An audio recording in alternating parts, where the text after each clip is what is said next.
Hey guys, tonight we're drifting back through thousands of years of smoke and ceremony. We're answering a question you've probably wondered about while scrolling late at night. When did people actually start smoking weed? The answer isn't simple. It winds through burial mounds on the steppes of Asia, through ancient Chinese medical texts, into the tents of nomadic warriors and the temples of Indian mystics. It travels along the Silk Road with merchants and monks. It crosses oceans on ships built from hemp fiber. And it ends up, somehow, in the middle of culture wars and medical debates that continue right this moment. You might think cannabis is modern, a 20th century phenomenon. You'd be wrong by about 10,000 years. Before you get comfortable, take a moment to like the video and subscribe, but only if you genuinely enjoy what I do here. And hey, drop a comment telling me where you're listening from and what time it is there. I love knowing this journey is happening simultaneously in New York at midnight and in Sydney at 3 in the afternoon. Now, dim the lights, maybe turn on a fan for that soft background hum, and let's ease into tonight's journey together. You're standing in the Neolithic period, roughly 10,000 BCE. Humanity has just figured out agriculture. We're no longer purely hunter-gatherers, and that changes everything. Among the first plants we deliberately cultivate is cannabis. Not for smoking, though. Not yet. The earliest humans who encountered cannabis sativa, probably somewhere in Central Asia, saw something different than we see today. They saw fibers stronger than almost anything else available. They saw seeds packed with protein and oil. The plant grew fast, resisted pests, and thrived in marginal soils where food crops struggled. So they planted it everywhere they went. Archaeologists have found hemp fibers in pottery from ancient Taiwan dating to 8,000 BCE. That's 10,000 years ago. Those fibers were twisted in a cord, then woven into fabric and rope. Hemp cordage has been discovered at nearly every major Neolithic site across Asia and Europe. This wasn't recreational. This was survival technology. You needed rope for everything. Securing shelters, making fishing nets, creating snares for animals. Hemp provided the strongest plant fiber available to prehistoric peoples. But here's where it gets interesting. At some point, someone noticed that cannabis plants produce flowers.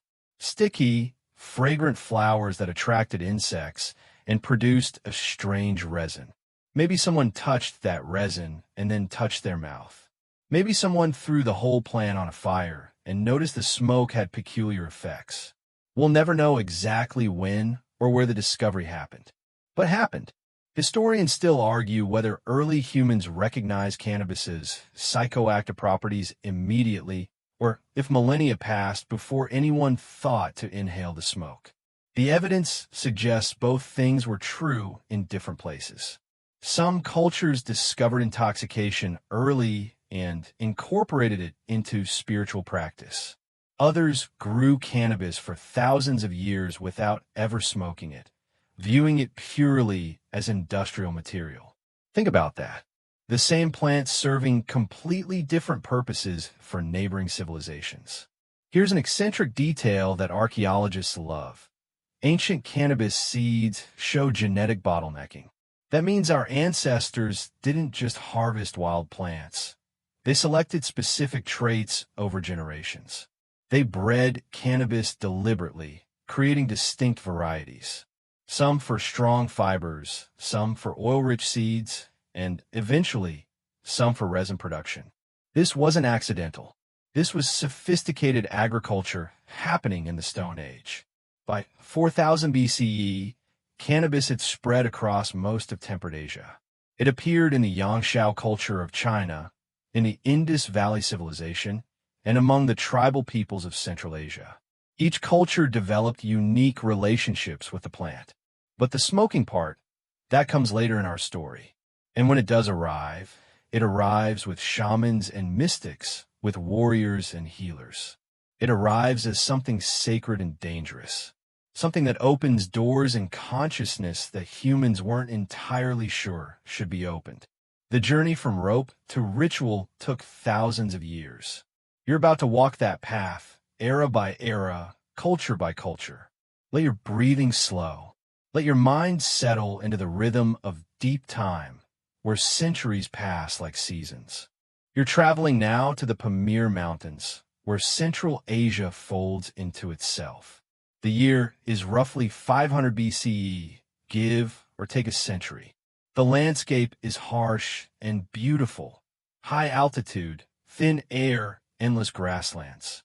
This is the realm of the steppe nomads.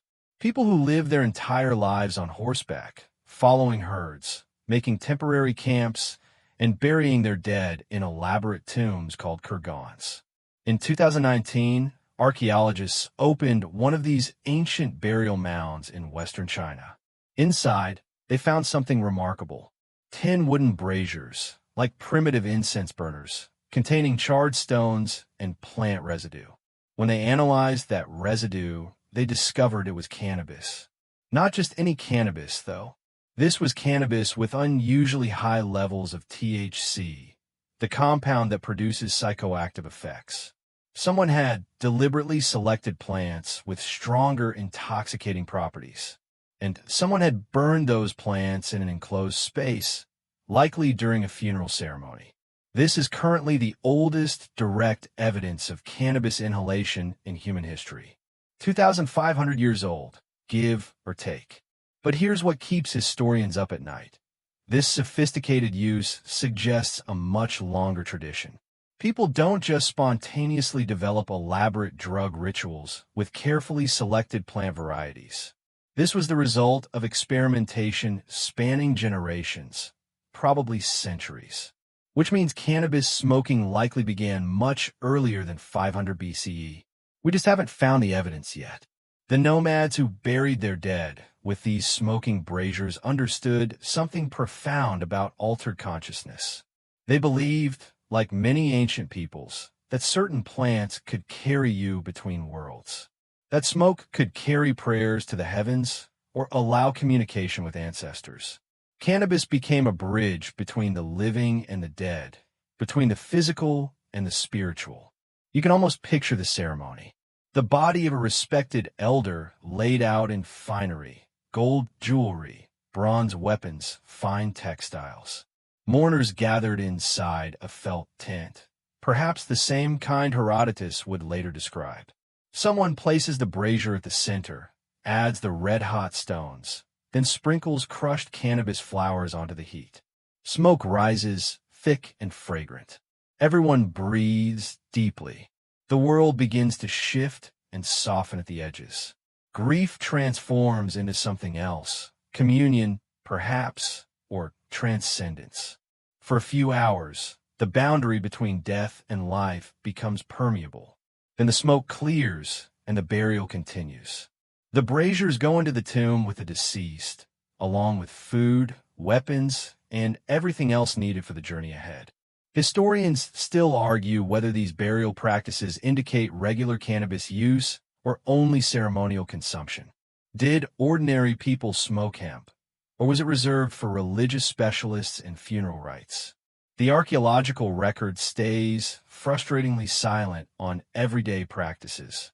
We find spectacular burials, but few traces of casual use. That might mean cannabis remained rare and sacred. Or it might just mean that every day, smoking didn't leave permanent traces in the ground. Here's an eccentric detail. The cannabis found in these tombs shows signs of selective breeding. The plants have been cultivated to enhance psychoactive properties, not fiber strength or seed production. Someone, somewhere on those windswept steppes, was running what amounted to an ancient breeding program. They were creating what we now call high-grade cannabis. And they were doing it with nothing but observation, patience, and the accumulated knowledge passed from one generation to the next. No laboratories, no chemical analysis, just human attention and intention. The same burial sites yielded other fascinating objects. Musical instruments made from horse skulls. Elaborate gold artwork depicting mythical creatures. Evidence of horse sacrifice. Dozens of horses killed and buried alongside important individuals. These were people with a rich, complex culture, not primitive barbarians. And cannabis played a meaningful role in that culture, significant enough to include in the most important ritual they practiced, honoring their dead. The Pamir Mountains guard many secrets still. Hundreds of kurgans remain unopened, slowly eroding under centuries of wind and weather. Each one might contain more braziers, more evidence of ancient smoking practices. Or they might reveal that cannabis use was less common than we think, limited to specific clans or families. We're reading a book with most of its pages missing. But the pages we do have tell a clear story. By 500 BCE, people were definitely intentionally getting high on cannabis. And they'd probably been doing it for a very long time before that. The smoke that rose from those funeral braziers carried more than prayers. It carried a question that humans would ask for the next 2,500 years. What does this plant do to consciousness, and what does that mean? Let yourself drift backward through those centuries. Feel the thin mountain air, smell the horse herds, hear the wind across endless grass. The dead are sleeping in their tombs, surrounded by smoke and gold. And somewhere, cannabis seeds are traveling in saddlebags, spreading to new lands. You're stepping into ancient China now, around 2700 BCE. The legendary Emperor Shen Nung is compiling what will become one of history's first pharmacopoeias. He's testing hundreds of plants on himself, documenting their effects, risking his life to understand what heals and what harms. Cannabis makes his list. The Chinese called it ma, and they've been growing it for thousands of years already. But Shen Nung's text marks something new: systematic medical documentation. He describes cannabis as useful for more than 100 ailments: gout, rheumatism, malaria, absent-mindedness. He recommends it for pain relief, specifically menstrual cramps. He notes its value as an anti-inflammatory. But then comes the warning, carefully recorded. If taken in excess, it produces hallucinations and a staggering gait. If taken over a long term, it makes one communicate with spirits and lightens one's body. Read that again slowly.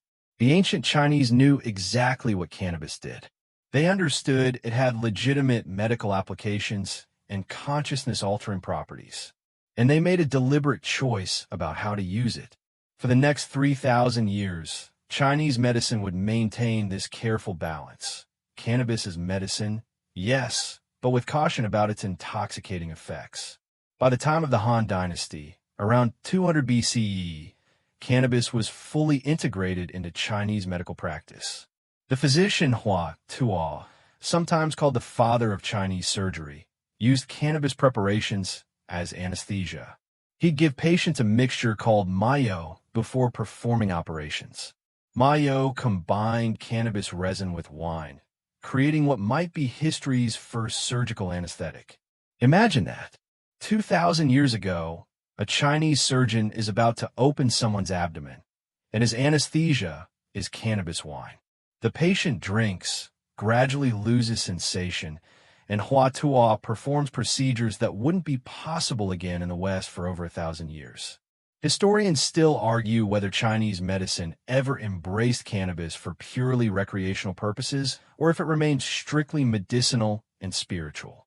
The texts suggest the latter. Recreational intoxication was generally frowned upon in Confucian culture, which emphasized order, propriety, and self-control. Cannabis belonged in the hands of physicians and Taoist priests, not ordinary pleasure seekers. But here's where it gets complicated. Taoist practitioners did use cannabis as a spiritual tool. They believed certain substances could extend life, facilitate meditation, and enable communication with the spirit world. Cannabis incense was burned in temples. Taoist alchemists included it in elaborate preparations designed to achieve immortality. So while Confucian scholars discouraged intoxication, Taoist mystics actively pursued altered states. Same plant, same culture, completely different attitudes depending on your philosophical school. Here's an eccentric detail that scholars love. Ancient Chinese texts describe cannabis as one of the 5 grains essential to civilization. Except it wasn't eaten as a grain in the way wheat or rice was. The seeds were pressed for oil, used in lamps and cooking. The fibers became clothing, rope, and the earliest forms of paper. Yes, paper. The oldest known piece of paper, discovered in a Chinese tomb dating to 140 BCE, was made from hemp fibers. Before that, people wrote on bamboo strips or expensive silk. Hemp paper changed everything. Suddenly, written knowledge could spread more easily and cheaply. Think about that next time someone mentions cannabis's contribution to civilization. Ancient Chinese paper made from hemp fibers eventually carried Buddhist sutras, Confucian classics, and Taoist texts across Asia. Knowledge itself traveled on cannabis. But back to medicine. Chinese physicians developed incredibly sophisticated understanding of cannabis's properties. They distinguished between male and female plants, noting different medicinal qualities. They documented optimal harvest times for different uses. They recorded which parts of the plant worked best for specific conditions: seeds for digestion, leaves for pain, roots for inflammation. This wasn't superstition or faux tradition. This was careful empirical observation accumulated over centuries. Western medicine wouldn't achieve comparable sophistication in understanding cannabis until the 1960s, if then. The Chinese medical texts also warned about dependency. They noted that excessive use could lead to what we now call psychological habituation. Users might experience lethargy, confusion, or difficulty functioning without the substance. Again, this was sophisticated pharmacology happening 2,000 years before modern drug science.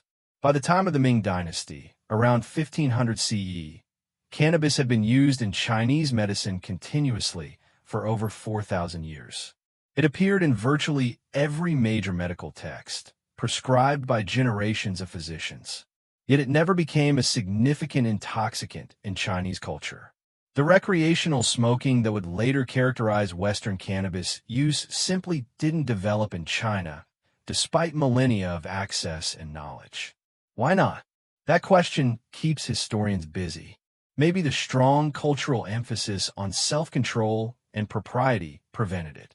Maybe the association with medicine made recreational use seem inappropriate. Or maybe people did smoke cannabis recreationally, but didn't write about it in the text that survived. We're looking through a narrow window into the past, seeing mainly what physicians and scholars thought worth recording. The everyday lives of ordinary people remain largely invisible. Let your mind rest in that uncertainty. Feel the texture of ancient hemp paper. Smell the cannabis incense in a Taoist temple. Hear the breathing of a patient under Hua, Tuo's anesthesia. Thousands of years of knowledge, carefully preserved and transmitted. You're writing now with the Scythians somewhere around 450 BCE. These are the warriors Herodotus wrote about with fascinated horror. Nomadic horsemen who dominated the steppes from Ukraine to Mongolia. People who drank from the skulls of their enemies and wore the scalps of the defeated as trophies. Fierce, mobile, utterly terrifying to the settled civilizations they raided. And according to Herodotus, they had a particular relationship with cannabis that shocked Greek sensibilities. Here's what the Greek historian recorded. After funerals, the Scythians would set up small tents. Inside these tents, they'd place a metal brazier filled with red-hot stones. Then they'd throw hemp seeds onto those stones. The seeds would smolder and smoke, and the Scythians would seal themselves inside these tents, breathing the smoke until they howled with pleasure. Herodotus seemed both fascinated and appalled. Greeks drank wine for their altered states, engaging in symposia with poetry and philosophy. The Scythian practice seemed barbaric by comparison, intoxication for its own sake, pursued with wild abandon. But was Herodotus describing something accurately, or filtering it through Greek prejudice? That question has occupied historians for centuries. For a long time, scholars dismissed the account as Greek propaganda. Surely nomadic warriors didn't really get high in tents, howling like animals. It seemed too strange, too perfectly calculated to make the Scythians appear uncivilized. Then Soviet archaeologists started opening Scythian burial mounds in the 1920s. And they found exactly what Herodotus described: felt tents preserved in frozen tombs, metal braziers designed to hold hot stones, and in several sites, burnt cannabis seeds scattered around the heating apparatus. Herodotus wasn't making it up. He was accurately reporting a practice he'd witnessed or heard described. The Scythians really did hotbox themselves in tents, deliberately inhaling cannabis smoke. The archaeological evidence gets even more interesting.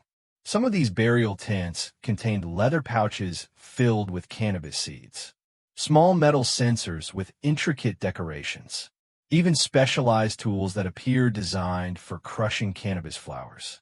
This wasn't casual drug use. This was ritualized practice with dedicated equipment, important enough to bury with the dead. Historians still argue whether the Scythian practice was purely recreational or had religious significance. The context suggests both. Herodotus specifically mentions these sessions happening after funerals, which implies ritual use. But the howling with pleasure suggests they enjoyed the experience beyond mere ceremonial obligation. Maybe the distinction between sacred and recreational didn't exist for the Scythians the way it does for us. Maybe intoxication was inherently spiritual for nomadic peoples whose worldview saw no firm boundary between physical and metaphysical realms. Here's an eccentric detail. The Scythians were some of history's most skilled horsemen. They could shoot arrows accurately while riding at full gallop. They performed cavalry tactics that wouldn't be matched for centuries. Yet these same warriors, with their emphasis on physical prowess and martial skill, also valued altered consciousness enough to develop elaborate methods for getting high. Strength and intoxication weren't contradictions in their culture. Both were paths to power, different ways of transcending ordinary human limitations. The Greek historian also noted that Scythian women participated in these smoking sessions. Gender equality in intoxication, if nowhere else. Greek women were largely excluded from the wine-drinking symposia that dominated male social life. But Scythian culture, apparently, allowed women equal access to cannabis rituals. That small detail tells us something important about different societies' attitudes toward altered states. For Greeks, intoxication was tied to male social bonding and intellectual discourse. For Scythians, it seems to have been more communal and egalitarian. The archaeological sites also reveal something else. The Scythians didn't just collect wild cannabis.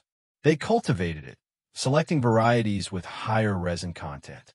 We know this because the seeds found in burials show genetic signatures of selective breeding.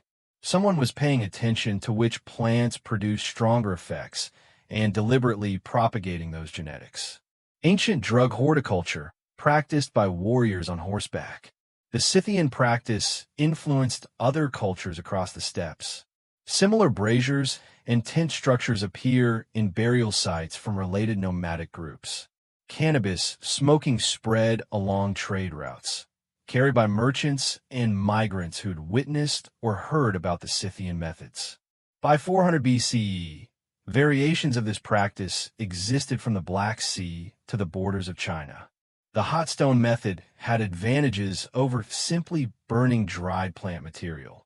It vaporized the active compounds more efficiently, producing stronger effects with less plant matter. It was also more controllable. You could adjust the intensity by adding more or fewer seeds. The Scythians had essentially invented vaporization 2,000 years before modern cannabis culture would rediscover the technique. Herodotus's account remains one of our clearest ancient descriptions of deliberate cannabis intoxication. But it's filtered through the perspective of an outsider who found the practice strange and somewhat disturbing. What did the Scythians themselves think about these sessions? What did the experience mean to them? Those questions float away like smoke, unanswered. We have the artifacts, but not the inner experience. Feel yourself inside that felt tent. sealed against the cold steppe wind.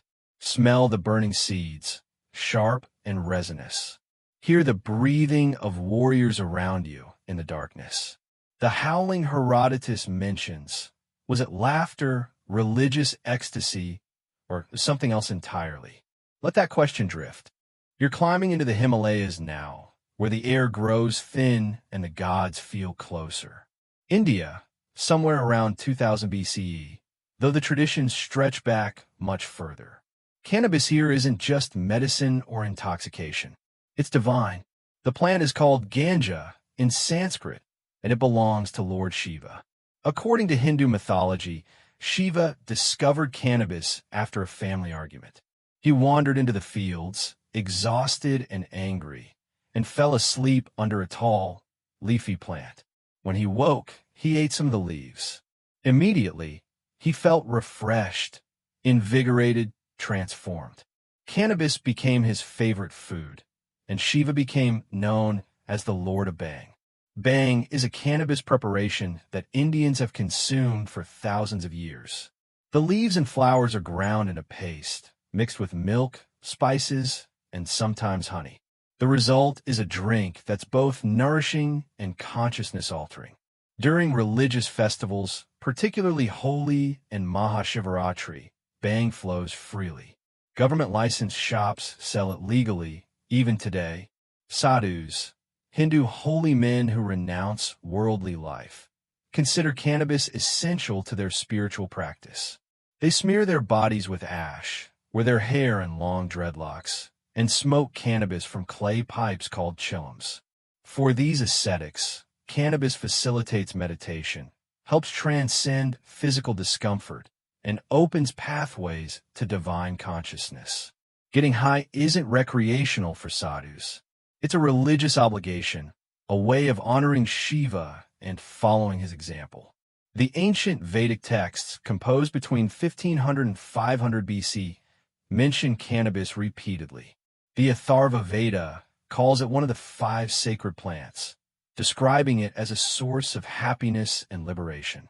We tell of the 5 kingdoms of herbs headed by Soma, Mayat and Kusa grass, and Bhang and barley, and the herb Saha. Release us from anxiety. That's a direct translation from a text 3,000 years old. Cannabis as anxiety relief, documented in some of humanity's earliest religious literature. But the relationship went deeper than simple medicine. Tantra practices incorporated cannabis to heighten sensory awareness and prolong states of meditation. Some texts describe elaborate preparations involving cannabis mixed with other plants, designed to induce specific visionary experiences. Historians still argue whether these Tantra practices represent the original intent of Vedic references or later developments. The texts are poetic and symbolic, not literal instruction manuals. Interpreting them requires understanding metaphor, context, and centuries of evolving tradition. Here's an eccentric detail that scholars love. Ancient Indian texts distinguish between different types of cannabis and their effects. They describe Vijaya, cannabis, as having 3 varieties, grown in different regions with different potencies. One text recommends mountain-grown cannabis as superior for spiritual purposes. Another suggests riverbank varieties for medical use. This was sophisticated botanical knowledge, recognizing that growing conditions affect the plant's properties. The Indian relationship with cannabis also spread through Buddhist traditions, though in more ambiguous ways. Some Buddhist texts mention cannabis as one of the plants in the garden where the Buddha achieved enlightenment. Others describe it as useful for meditation, but potentially dangerous if misused. The middle path applied even to intoxicants, neither complete rejection nor unrestrained indulgence. By the medieval period, cannabis was thoroughly integrated into Indian culture. Ayurvedic physicians prescribed it for dozens of conditions. Farmers grew it as a cash crop. Soldiers consumed Bhang before battle for courage. Newlyweds drank it at weddings for fertility and happiness. The Mughal emperors, Muslim rulers of Hindu India, continued the tradition despite Islamic prohibitions on intoxicants. Even the strictest rulers couldn't suppress a practice woven so deeply into Indian culture. Cannabis transcended religious boundaries, valued by Hindus, Muslims, Sikhs, and Buddhists alike. Colonial British officials would later be scandalized by how casually Indians consumed cannabis. To Victorian sensibilities, drug use indicated moral degradation. But in India, they encountered millions of people who use cannabis regularly without apparent social collapse. Respectable professionals, religious leaders, even government officials consumed bhang openly. This cognitive dissonance would eventually lead to the massive Indian Hemp Drugs Commission of 1894, but we'll get to that later. For now, just understand that India developed perhaps the most positive, integrated relationship with cannabis of any major civilization. The plant wasn't controversial or dangerous. It was ordinary, sacred, medicinal, and recreational all at once. It belonged to gods and farmers, ascetics and soldiers, weddings and funerals. The Himalayan foothills still grow wild cannabis, descended from plants cultivated thousands of years ago. Sadhus still smoke chillums in mountain temples. Government bhang shops still operate during festivals. The tradition Shiva supposedly began under that leafy plant continues, unbroken after 4,000 years. Think about that continuity. Across empires, invasions, colonization, and independence, the sacred smoke persists. Let yourself feel the Himalayan altitude, taste the spiced bhang, hear the chanting of sadhus in mountain caves. Cannabis as pathway to the divine, as ordinary as tea, as ancient as the Vedas themselves. The smoke rises towards Shiva, and Shiva smiles. You're walking now into one of Buddhism's most controversial debates. Did the Buddha himself consume cannabis? Some texts suggest he did, at least during his years of extreme asceticism. Before enlightenment, Siddhartha Gautama tried everything to achieve spiritual breakthrough. He studied with the greatest teachers of his time. He practiced meditation until his body withered. And according to some accounts, he survived on a single hemp seed per day. One seed. That's the claim in certain Mahayana Buddhist texts. For 6 years, the future Buddha ate nothing but one cannabis seed daily, pushing his body to the absolute edge of survival. His ribs showed through his skin. His hair fell out. He could barely walk. And then, at the edge of death, he realized this wasn't the path. Extreme asceticism was just another form of attachment, another trap. He accepted a bowl of rice milk from a village girl, regained his strength, and sat under the Bodhi tree. Enlightenment came not through starvation, but through the middle way. So what do we make of the hemp seed story? Historians still argue fiercely about this. Some say it's literal truth. The Buddha really did survive on cannabis seeds during his ascetic period. Others claim it's metaphorical, representing spiritual nourishment rather than physical food. And still others suggest later Buddhist communities invented the story to justify their own cannabis use. Here's what makes it plausible. Hemp seeds are remarkably nutritious. They contain protein, essential fatty acids, vitamins, and minerals. A person could theoretically survive on them, though certainly not thrive. Ancient ascetics knew about nutrient-dense seeds and used them during fasting periods. So the story fits within the context of extreme ascetic practices. But here's what makes it questionable. The earliest Buddhist texts don't mention cannabis at all. The Pali Canon, considered the most authentic record of Buddhist teachings, says Siddhartha survived on tiny amounts of bean soup and rice during his ascetic years. No mention of hemp seeds. The cannabis story appears in later Mahayana texts, composed centuries after Buddha's death.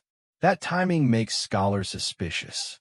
Later communities might have added cannabis to the Buddha's biography to legitimize their own practices. Here's an eccentric detail. Some Buddhist texts describe cannabis as useful for meditation, but dangerous for attachment. The plant could help focus the mind initially, but relying on it became a crutch that prevented genuine insight. This matches Buddha's ultimate rejection of extreme asceticism. Techniques and substances might help temporarily, but true enlightenment requires transcending all dependencies. In Tibetan Buddhism, cannabis appears more prominently. Tantric practitioners sometimes used it to enhance meditation and ritual practices. The plant grew wild in the Himalayas, readily available to mountain monasteries. Some texts describe elaborate preparations combining cannabis with other herbs, designed to induce specific meditative states. But Tibetan Buddhism also emphasized that these were tools for advanced practitioners, not casual intoxicants. Using cannabis without proper training in spiritual context was considered dangerous, likely to produce confusion rather than insight. Chinese Buddhist pilgrims traveling to India in the 7th century CE noted with surprise how freely Indians use cannabis. The Chinese Buddhist tradition largely avoided intoxicants, following strict monastic rules. But in India, they encountered Buddhist communities that included cannabis in certain practices. This created theological tension. How could the same religion forbid and permit the same substance? The answer lay in interpretation and context. Some Buddhist schools emphasized the Vinaya rules, strictly prohibiting intoxicants for monks. Others focused on the ultimate goal of enlightenment, suggesting that rules were guidelines, not absolute laws. If cannabis genuinely aided meditation for someone on the path, perhaps it was permissible. But if it became an attachment or distraction, it violated the spirit of Buddhist practice. Historians still argue whether any Buddhist community ever fully embraced cannabis the way Shaivite Hindus did. The evidence suggests more ambivalence, occasional use by some practitioners, but never the full cultural integration seen in Hindu traditions. Buddhism emphasized clarity and mindfulness, qualities that intoxication potentially disrupts. Even practitioners who use cannabis treated it with caution, aware of the contradiction between altered consciousness and meditative awareness. The hemp seed story, whether literal or metaphorical, captures something true about Buddhism's relationship with extreme practices. The Buddha tried everything, including possibly cannabis-based austerities, and he ultimately rejected extremes in favor of balance. That middle way applied to plants and substances as much as to food and sleep. Neither complete indulgence nor complete denial, but mindful awareness of what actually serves liberation. So did the Buddha eat hemp seeds for 6 years? Maybe. Probably not. But possibly.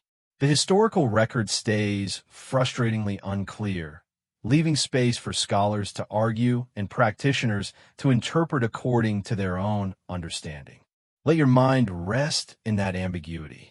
Picture the emaciated ascetic under the harsh Indian sun, surviving on almost nothing, pushing consciousness to its limits. Whether hemp seeds were involved or not, the experiment failed. True awakening came from another direction entirely. The smoke clears, revealing the middle path. You're descending now into the ancient Near East, where empires rise and fall like wheat in the wind. Mesopotamia, around 1000 BCE, though the story reaches back further. The Assyrians are building their empire, conquering cities, hauling away tribute. And in their cuneiform tablets, pressed into wet clay, appears a word, Kunabu. That word looks suspiciously like cannabis. It sounds like it too. Linguists have traced the etymology across languages, watching the word transform as it travels. Kunabu in Assyrian becomes cannabis in Greek, then cannabis in Latin. The plant's name carries its journey across cultures. But what were the Assyrians actually doing with kunabu? The tablets describe it as an ingredient in incense, burned in temples to honor the gods. They mention it in medical contexts, treatments for depression and anxiety. One text recommends Kunabu for eliminating the poison of all limbs, whatever that poetically meant. The Assyrians inherited much of their medical knowledge from the earlier Babylonians, and Babylonian texts, dating back to 2000 BCE, also mention cannabis-like plants in healing preparations. The evidence suggests cannabis traveled along ancient trade routes from Central Asia into Mesopotamia. Merchants carried the seeds, physicians experimented with applications, priests incorporated it into ritual practice. By the time of the Assyrian Empire, cannabis was established, but not central to Near Eastern culture. More common were date wine, beer, and opium poppies for altered states. Cannabis existed in the pharmacopoeia, but didn't dominate it. Now pivot westward to Egypt, where the evidence gets even more intriguing and controversial. Did ancient Egyptians use cannabis? For decades, scholars said no. Cannabis doesn't appear clearly in Egyptian medical papyri. The plant doesn't show up in tomb paintings or hieroglyphic texts. Egypt had plenty of other medicines and intoxicants: opium, mandrake, blue lotus, beer, wine. They didn't seem to need cannabis. But then, in the 1990s, scientists analyzed mummy tissue using modern chemical techniques. They found traces of nicotine and cocaine, which created enormous controversy, since neither tobacco nor coca grew anywhere near ancient Egypt. And in some mummies, they found traces of cannabis. Historians still argue whether these findings represent actual ancient use or modern contamination. The debates get technical and heated, involving chemistry, archaeology, and academic reputations. Some researchers insist the cannabis traces prove Egyptian priests used the plant in mummification rituals. Others claim the samples were contaminated during excavation or analysis. Here's an eccentric detail that fuels speculation. Ancient Egyptian had a word, shemshemet, that some scholars translate as cannabis. The word appears in medical contexts, described as useful for inflammation and eye problems. But shemshemet might also refer to other plants entirely, perhaps flax or another fiber crop. Without chemical confirmation, we're guessing based on context and linguistic similarities. The most intriguing Egyptian cannabis theory involves the goddess Seshet. She's the deity of wisdom, writing, and measurement, usually depicted wearing a strange seven-pointed leaf symbol on her head. Some researchers look at that symbol and see a cannabis leaf. They argue Seshet was a cannabis goddess, that Egyptian scribes and architects consumed the plant to enhance creativity and mathematical thinking. It's a beautiful theory. It would explain how Egyptian engineers achieved such precision. Maybe they were all high, achieving altered states that enhance spatial reasoning. But most Egyptologists dismiss this interpretation. The symbol on Seshet's head is stylized and conventional, they say. Reading it as a cannabis leaf says more about modern cannabis culture than ancient Egyptian religion. We're projecting our own interests onto ambiguous symbols. Still, the possibility haunts the imagination. Egyptian priests definitely used mind-altering substances in their rituals. We know about their use of blue lotus and mandrake. Would cannabis have been so different? The plant grew in neighboring regions. Trade networks connected Egypt to cannabis-producing areas. Why wouldn't they have experimented with it? Historians still argue because the evidence remains frustratingly incomplete. We have tantalizing hints, a controversial chemical analysis here, an ambiguous word there, a suspicious-looking hieroglyph. But nothing definitive, nothing that settles the question conclusively. So we're left with mystery. Did Egyptian architects smoke cannabis while designing pyramids? Did priests burn it in temples alongside frankincense and myrrh? Did physicians prescribe it for inflammation of the eyes, for depression, for pain? Maybe. The silence in the record might mean they didn't use it, or might mean they used it so commonly it didn't require special mention. Absence of evidence isn't evidence of absence, as archaeologists love to say. Both Mesopotamia and Egypt represent civilizations that definitely knew about cannabis, but possibly didn't embrace it the way cultures further east did. The plant existed on the periphery of their awareness, available but not central. Or perhaps it was more important than surviving records indicate, and we simply haven't recognized it yet. Let yourself drift through temple smoke, thick with frankincense and mystery. Smell the incense burning in Assyrian sanctuaries. Watch Egyptian priests preparing the dead, selecting herbs and resins. Somewhere in that smoke, cannabis might be present, invisible to us across 4,000 years. The gods keep their secrets. You're stepping into the classical Mediterranean world now, where philosophy blooms and empires expand. Ancient Greece and Rome, roughly 500 BCE to 500 CE. Here, cannabis exists, but it occupies a strange position. Useful, but not celebrated. Known, but not beloved. The Greeks called it cannabis, borrowing the word from earlier Near Eastern languages. They knew the plant primarily as a source of exceptionally strong rope and sail canvas. Greek naval power depended on ships, and ships depended on rigging that could withstand salt water and constant strain. Hemp fiber provided exactly that. Stronger than flax, more resistant to rot, perfect for maritime civilization. But the Greeks also knew cannabis had other properties. The physician Dioscorides, writing around 70 CE, included cannabis in his massive pharmacological text, De Materia Medica.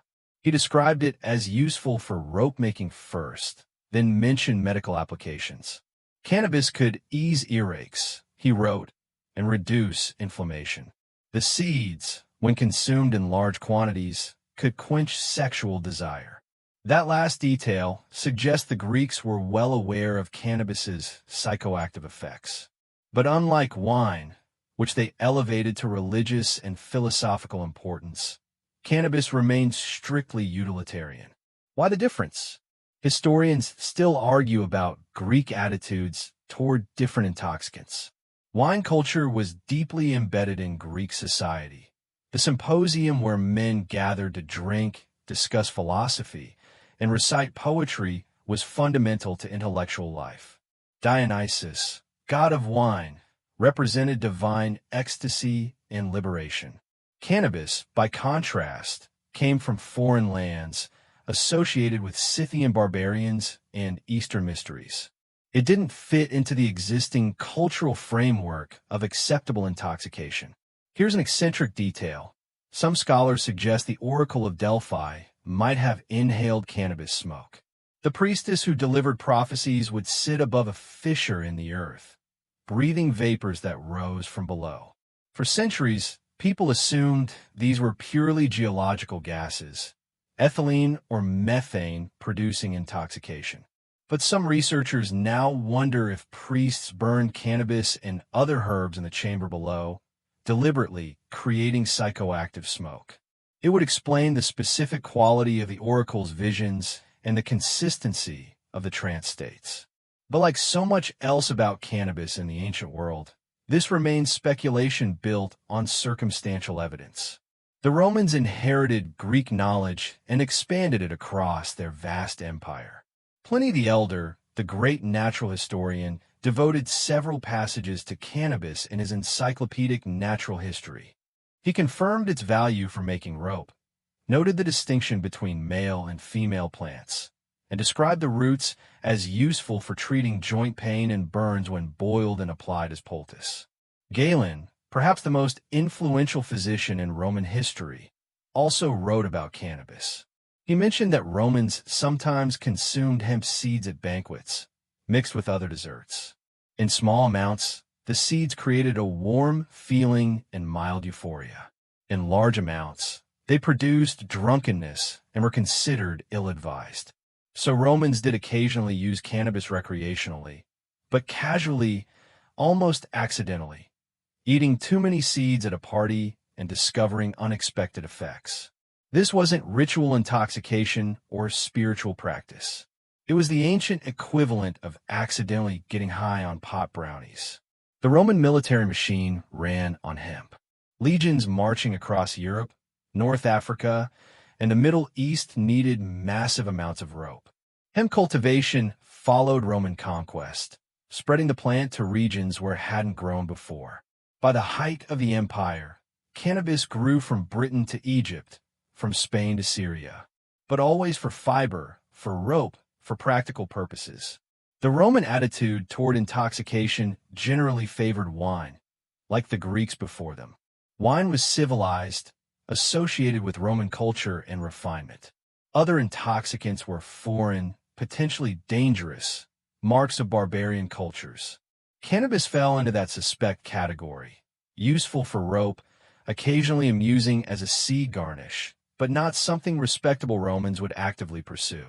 Here's where it gets interesting, though. As Roman trade expanded eastward, reaching India and even China through intermediaries, knowledge of cannabis's consciousness-altering properties definitely reached the empire. Merchants and soldiers returned with stories of distant peoples who used the plant very differently. Some Romans must have experimented privately, away from social scrutiny. We just don't have records of it, because respectable people didn't write about such things. Historians still argue whether Roman medical use of cannabis was significant or marginal. The plant appears in medical texts, but never prominently. Opium poppies and mandrake were more important for pain relief and surgery. Wine served as the primary antiseptic and anesthetic for minor procedures. Cannabis existed as one option among many, not a primary therapeutic tool. One fascinating detail: hemp paper never developed in the classical Mediterranean the way it did in China. Romans had papyrus from Egypt and parchment from animal skins. They apparently never made the leap to processing hemp fibers into writing material, even though they had all the necessary knowledge and technology. Sometimes innovations don't transfer even when they're possible, held back by cultural inertia or economic factors we can't fully reconstruct. By the time the Western Roman Empire collapsed in the 5th century CE, cannabis was thoroughly established as a European crop, but established for rope, not consciousness. The split between Eastern spiritual use and Western practical use was already ancient. Let your mind drift through a Greek symposium, philosophers debating with wine cups in hand, hemp sails visible through the window on ships in the harbor. Smell the rope workshops, hear the creaking of rigging, taste the odd hemp seed dessert at a Roman banquet. The plant is everywhere, serving civilization. But its deeper possibilities remain hidden, waiting. You're entering the Islamic Golden Age now, roughly 800 to 1200 CE.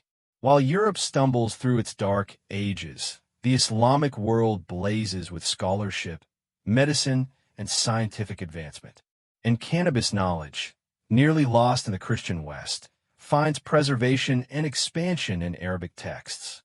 The Arab physicians inherited medical wisdom from multiple sources: Greek texts translated into Arabic, Persian traditions, Indian Ayurvedic knowledge. They synthesized these traditions, tested them, expanded them, and created the most sophisticated medical system of the medieval world. Cannabis appeared frequently in their pharmacopoeias. The physician Ibn Sina, known in the West as Avicenna, wrote extensively about cannabis in his monumental Canon of Medicine around 1025 CE. This text would dominate medical education in both Islamic and European universities for the next 6 centuries. Avicenna described cannabis as cooling and drying in nature, according to the humoral theory that dominated medieval medicine. He recommended it for numerous conditions: migraine headaches, reducing sexual desire, treating epilepsy, and easing digestive problems. But he also warned about overuse. Cannabis could disturb the mind, he wrote, and excessive consumption might damage the brain. This was sophisticated pharmacology, recognizing both therapeutic value and potential harm. The Arabic term for cannabis varied by region: hashish in some areas, chinab in others. Hashish originally just meant dry herb or grass, a generic term that gradually became specifically associated with cannabis preparations. By the 10th century, hashish consumption had spread across the Islamic world, though attitudes toward it varied dramatically. Some medical authorities praised it as a gift from Allah, useful for treating countless ailments. Others condemned it as an intoxicant forbidden by Islamic law, which prohibits substances that cloud judgment. Historians still argue about how widespread cannabis use actually was in medieval Islamic societies. Religious scholars generally opposed recreational intoxication, citing Quranic prohibitions. But cannabis wasn't explicitly mentioned in the Quran the way wine was. This created theological ambiguity. Was hashish analogous to wine and therefore forbidden, or was it fundamentally different? Sufi mystics often embraced cannabis as a tool for achieving spiritual states. The Sufis sought direct personal experience of the divine through meditation, chanting, and yes, sometimes consciousness-altering substances. Some Sufi orders incorporated hashish into their practices, believing it facilitated the dissolution of ego necessary for mystical union with God. Here's an eccentric detail. Medieval Arabic poetry contains numerous references to hashish, often playful and celebratory. Poets compared it to beautiful women, praised its effects on mood and creativity, and wrote elaborate verses about the pleasure of consumption. These weren't medical texts or religious treatises. They were sophisticated urban literature suggesting cannabis was part of elite cultural life. But other Arabic texts condemned hashish users harshly.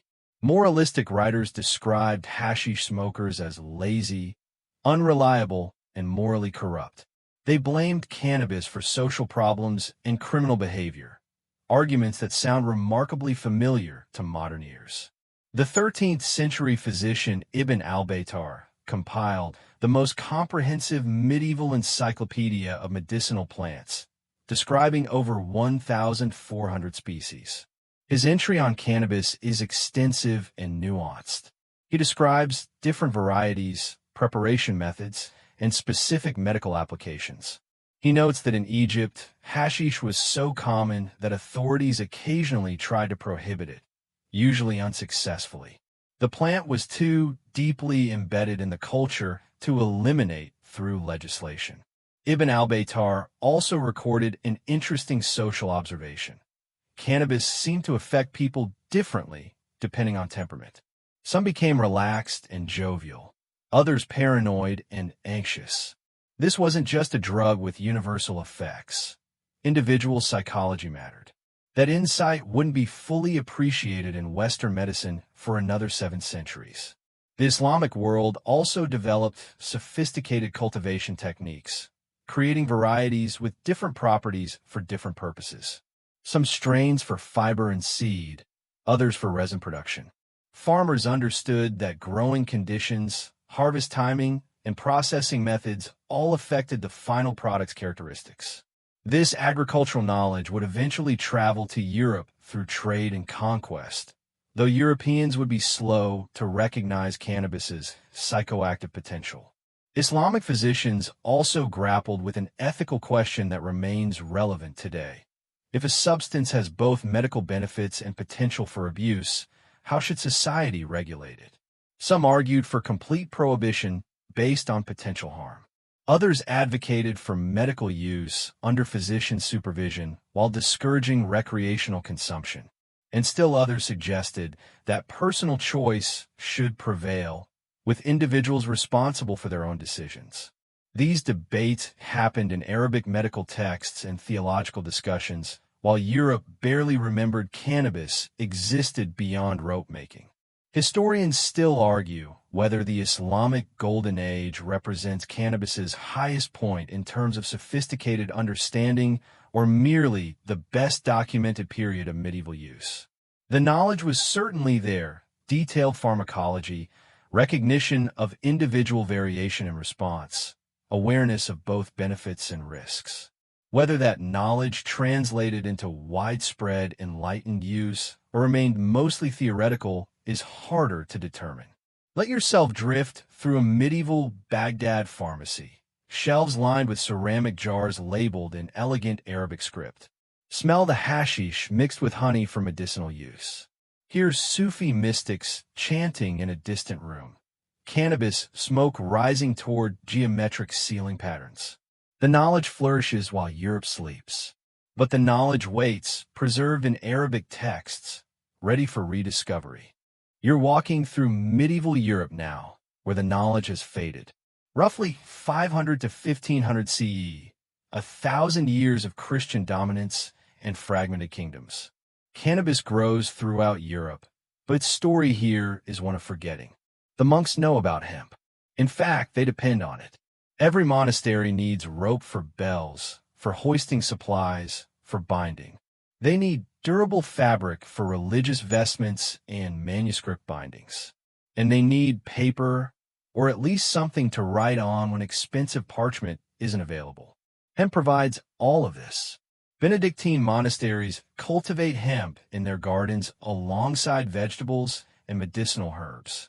The plant appears in agricultural treatises as a standard crop, valued for fiber and seed oil. But something crucial has been lost in translation. The ancient Greek and Roman medical knowledge about cannabis exists, locked in Latin texts that few people read. The Islamic medical advances remain in Arabic, inaccessible to most European physicians. And the spiritual or recreational use of cannabis that flourished in Asia has simply never reached Christian Europe in any meaningful way. European hemp is industrial, pure, and simple. Charlemagne, around 800 CE, mandated hemp cultivation throughout his empire, not because he knew about its psychoactive properties, but because his armies needed rope.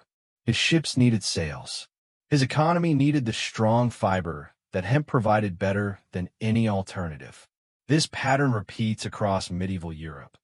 Hemp cultivation encouraged or required by authorities purely for practical purposes. Here's an eccentric detail. Medieval European herbals, beautifully illustrated botanical texts, include cannabis. The drawings are often quite accurate, showing the distinctive leaves and flowering structure.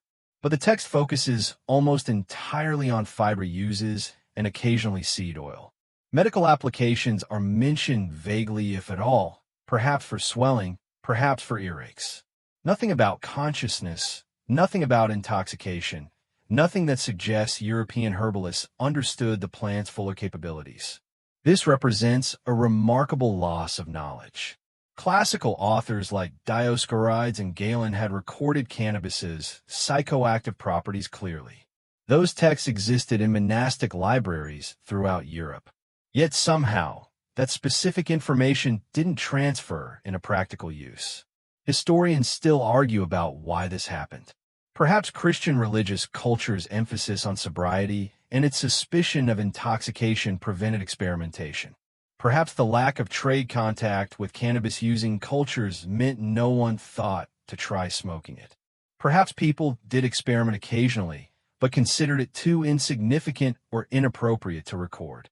Or perhaps the varieties of cannabis growing in cold, damp northern Europe simply had lower concentrations of psychoactive compounds than varieties cultivated in warmer climates.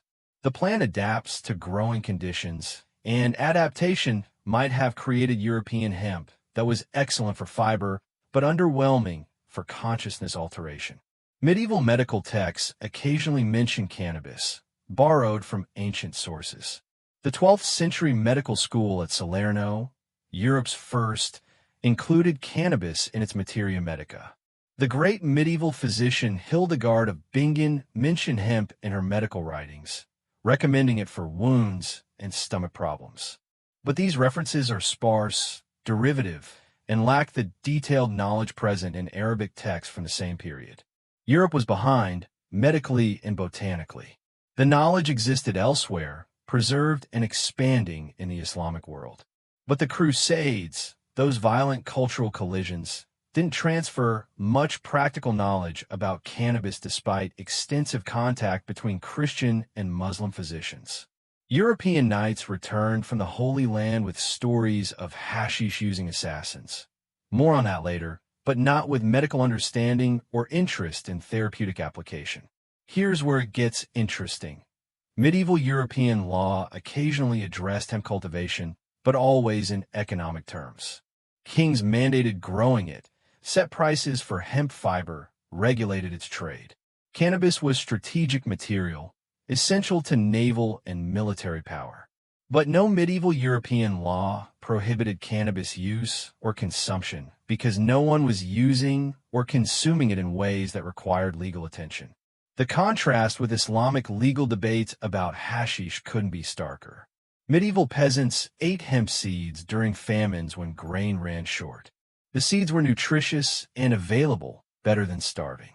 But there's no evidence this accidental consumption led to recognition of psychoactive effects or deliberate recreational use.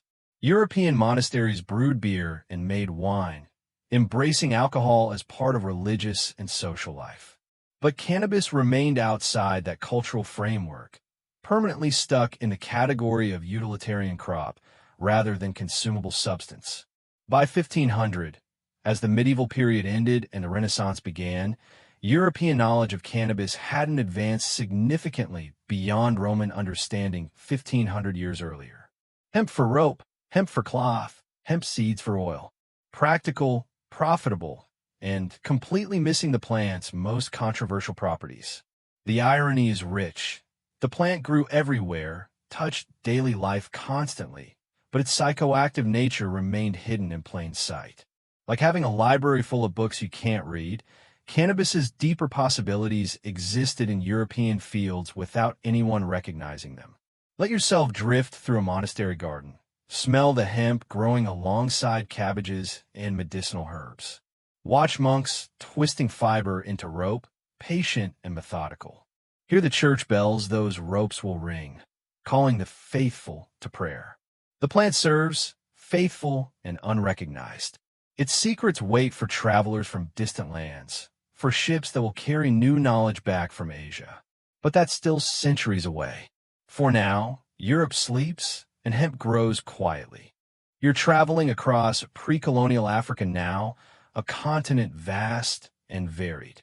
The timeline stretches from ancient times through the 15th century, before European colonization reshapes everything.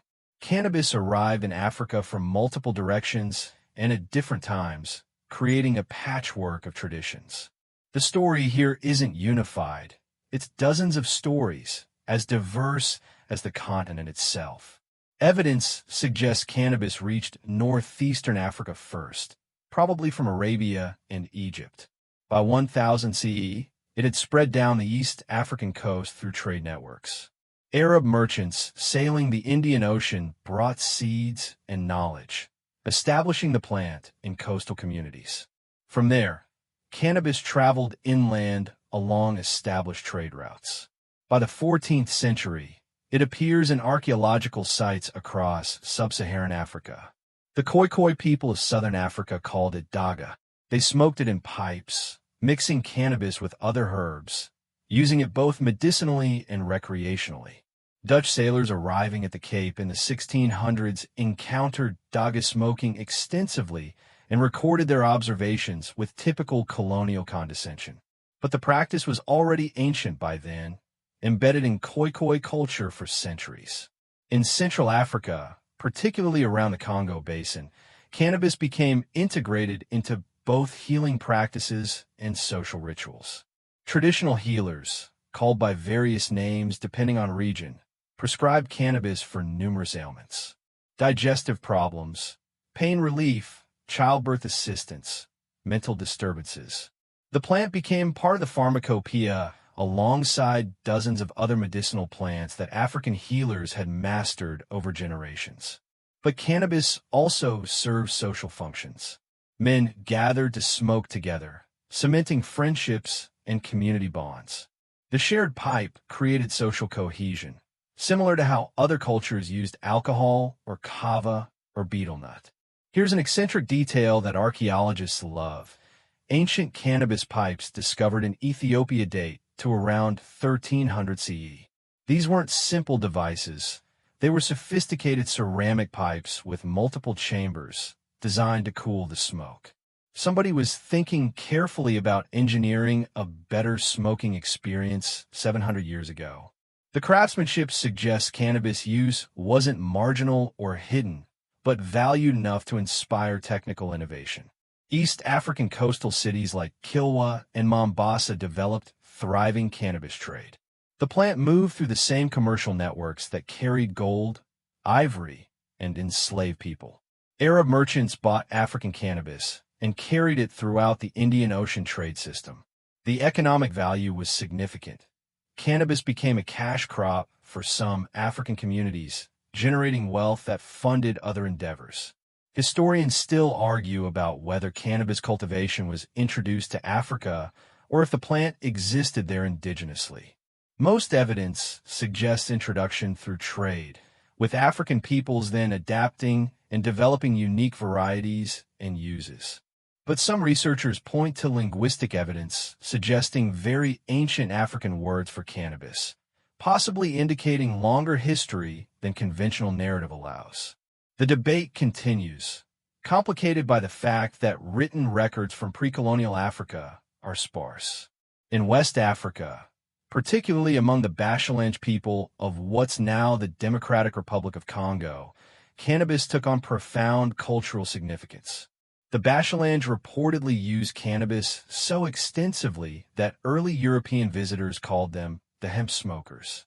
Cannabis ceremonies played roles in religious rituals, conflict resolution, and social bonding. Some accounts describe cannabis helping transform the Bashalange from a warrior culture into a more peaceful society. Whether that's accurate history or romanticized anthropology is difficult to determine. Early European observers often projected their own assumptions onto what they witnessed. But the reports are consistent. Cannabis was central to Bashalange cultural identity. The plant also appeared in African divination practices. Some traditional religious specialists consumed cannabis before entering trance states to communicate with ancestors or spirits. The altered consciousness facilitated by cannabis was seen as opening doors to spiritual realms, similar to how other cultures used different plant medicines. This wasn't recreational, it was professional tool use, requiring training and cultural context. Here's where the story gets complicated. Cannabis in pre-colonial Africa existed in dramatically different contexts depending on location, culture, and time period. Some societies embraced it enthusiastically, others barely used it. Some considered it sacred, others merely practical. The African cannabis story resists easy summary because Africa resists easy summary. It's too big, too diverse, too complex. By the time Europeans began colonizing Africa in the 15th and 16th centuries, cannabis was well established across much of the continent. But colonizers often failed to recognize or understand what they were seeing. They knew hemp from Europe, that industrial fiber crop growing in monastery gardens. They didn't immediately connect it to the plant Africans were smoking, despite them being the same species. That failure of recognition would have consequences, but we'll get to that later. Archaeological evidence continues emerging, reshaping understanding of African cannabis history. Pipes discovered in South African caves, chemical residues in Ethiopian sites, linguistic analysis of indigenous names. Each piece adds complexity to the picture. What's clear is that by 1500, cannabis had become thoroughly African, adapted and incorporated into dozens of distinct cultural traditions. The plant that originated in Central Asia had traveled thousands of miles, finding new homes and new purposes. Let yourself drift across African landscapes, Ethiopian highlands, Congo rainforests, South African grasslands. Smell the daga smoke in Khoi camps. Hear the discussions in Bashalange gatherings. Watch East African merchants weighing cannabis for export. The plant serves, transforms, connects. Africa takes what came from elsewhere and makes it utterly its own. You're standing now at a peculiar absence, a gap in the historical record that tells its own story. The Americas before 1492, two vast continents with sophisticated civilizations, advanced agriculture, and deep botanical knowledge. The Aztec, Maya, and Inca, the Mississippian mound builders, and ancestral Puebloans. Hundreds of distinct cultures, each with their own relationship to the plant world. And not one of them knew cannabis. The plant simply didn't exist in the Western Hemisphere before European contact. This fact surprises people. Cannabis feels somehow universal, like it should have grown everywhere humans lived. But the Americas were botanically isolated for millennia after the last ice age. The plants that crossed the Bering Land Bridge did so thousands of years before cannabis was cultivated anywhere. By the time humans were deliberately growing cannabis in Asia, ocean and ice separated the continents completely. So while Asian, African, and European peoples developed millennia-long relationships with cannabis, Americans remained entirely unaware of its existence. This absence is historically significant. It demonstrates that cannabis isn't somehow essential to human civilization or consciousness. Sophisticated, complex societies developed without it just fine. The Aztecs had dozens of psychoactive plants. Peyote, psilocybin mushrooms, morning glory seeds, dachira. The Inca chewed coca leaves and brewed ayahuasca. North American peoples used tobacco extensively, along with various other consciousness-altering plants. Cannabis wasn't needed because the Americas had their own rich tradition of ethnobotany. Here's an eccentric detail. When Spanish conquistadors encountered Aztec use of psychoactive plants, they were horrified. Catholic missionaries saw indigenous plant medicine as demonic, evidence of paganism that needed eradication. They systematically destroyed knowledge, burned books, executed traditional healers. Ironically, these same Europeans would soon introduce cannabis to the Americas, though purely for hemp fiber. The plant the Aztecs never knew would eventually grow throughout Mexico, becoming deeply associated with Mexican culture. Historians still argue about what indigenous peoples might have thought if they'd encountered cannabis before colonization. Would it have been incorporated into existing traditions? Would it have been considered sacred like peyote or practical like tobacco? We'll never know because contact happened under conditions of violence and conquest, contaminating any authentic exchange. The Mayan civilization had collapsed by the time Europeans arrived, but their botanical expertise was legendary.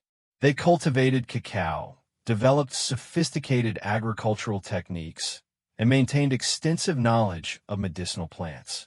Had cannabis reached them somehow, they likely would have recognized its properties quickly. But geography and timing prevented that encounter.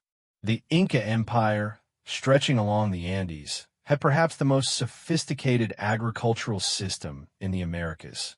They cultivated hundreds of potato varieties, mastered high-altitude farming, and developed food preservation techniques. Cannabis would have grown well in some Andean regions, the climate and altitude suitable. But the plant never made the journey from Asia across the Pacific. Some fringe theorists claim pre-Columbian contact between Asia and the Americas, pointing to various cultural similarities and botanical mysteries. Could cannabis have reached the Americas through ancient trans-Pacific voyages? The evidence says no, quite definitively. No archaeological site in the Americas has yielded pre-Columbian cannabis remains. No indigenous language had a native word for the plant before European contact. The botanical evidence is clear. Cannabis arrived with European ships in the 16th century, not before. North American peoples had their own sophisticated relationships with psychoactive plants. The Native American church would later incorporate peyote into elaborate religious ceremonies. Plains peoples considered tobacco sacred, using it in peace pipes and ritual offerings. Northwestern peoples used various psychoactive mushrooms in spiritual practice. Each culture developed specific protocols, religious frameworks, and social regulations around these substances. Cannabis would eventually join this landscape, but only after colonization had shattered traditional cultures. Here's where the absence becomes poignant. We lost the chance to see how indigenous American cultures might have independently integrated cannabis. By the time the plant arrived, traditional societies were under assault, their knowledge systems disrupted. Cannabis came as part of colonial agriculture, not as a gift between equals. The plant that might have been incorporated into Aztec religious practice or Inca medicine instead arrived on Spanish ships, grown for rope to tie indigenous peoples into systems of forced labor. That historical irony cuts deep. Historians still argue about whether the absence of cannabis in pre-Columbian Americas affected cultural development in measurable ways. Did having different psychoactive plants shape consciousness differently? Did tobacco and peyote traditions create fundamentally different spiritual practices than cannabis might have? These questions veer into speculation, but they're worth asking. The plants available shape the experiences possible, and the Americas had a unique botanical palette. By 1492, when Columbus crossed the Atlantic, cannabis had been cultivated by humans for roughly 10,000 years. It had spread across 3 continents, served countless purposes, been incorporated into dozens of religions and medical systems. And 2 entire continents remained completely unaware of its existence. That's the Americas cannabis story before contact, absence, a blank space where something existed everywhere else. Let yourself feel that absence. Imagine Aztec pyramids without knowledge of cannabis, Inca terraces growing potatoes and quinoa, but not hemp, North American plains where tobacco alone carried prayers. The absence isn't a lack, it's simply difference. The Americas followed their own botanical path, rich and complete without cannabis, until ships arrived, carrying seeds that would change everything. But that's the next part of the story. You're traveling the Silk Road now, that legendary network of routes connecting east and west. Roughly 200 BCE to 1400 CE, though the roads themselves are far older. This isn't a single path, but a sprawling system of trade routes linking China to the Mediterranean. And along these dusty roads, cannabis travels in multiple forms: seeds, fiber, medicine, and intoxicant. The Silk Road carried more than silk, despite the name. Spices, jade, glass, precious metals, ideas, religions, and yes, plants. Cannabis was already ancient by the time these trade routes formalized, but the Silk Road accelerated its spread and transformed local varieties through cross-pollination and deliberate breeding. Merchants carried hemp seeds as provisions. The seeds were nutritious, compact, and valuable. If you didn't eat them, you could sell them or plant them at your destination. Some of those seeds escaped cultivation, taking root in new territories, establishing wild populations that still exist today. Cannabis essentially hitchhiked across continents in merchant saddlebags.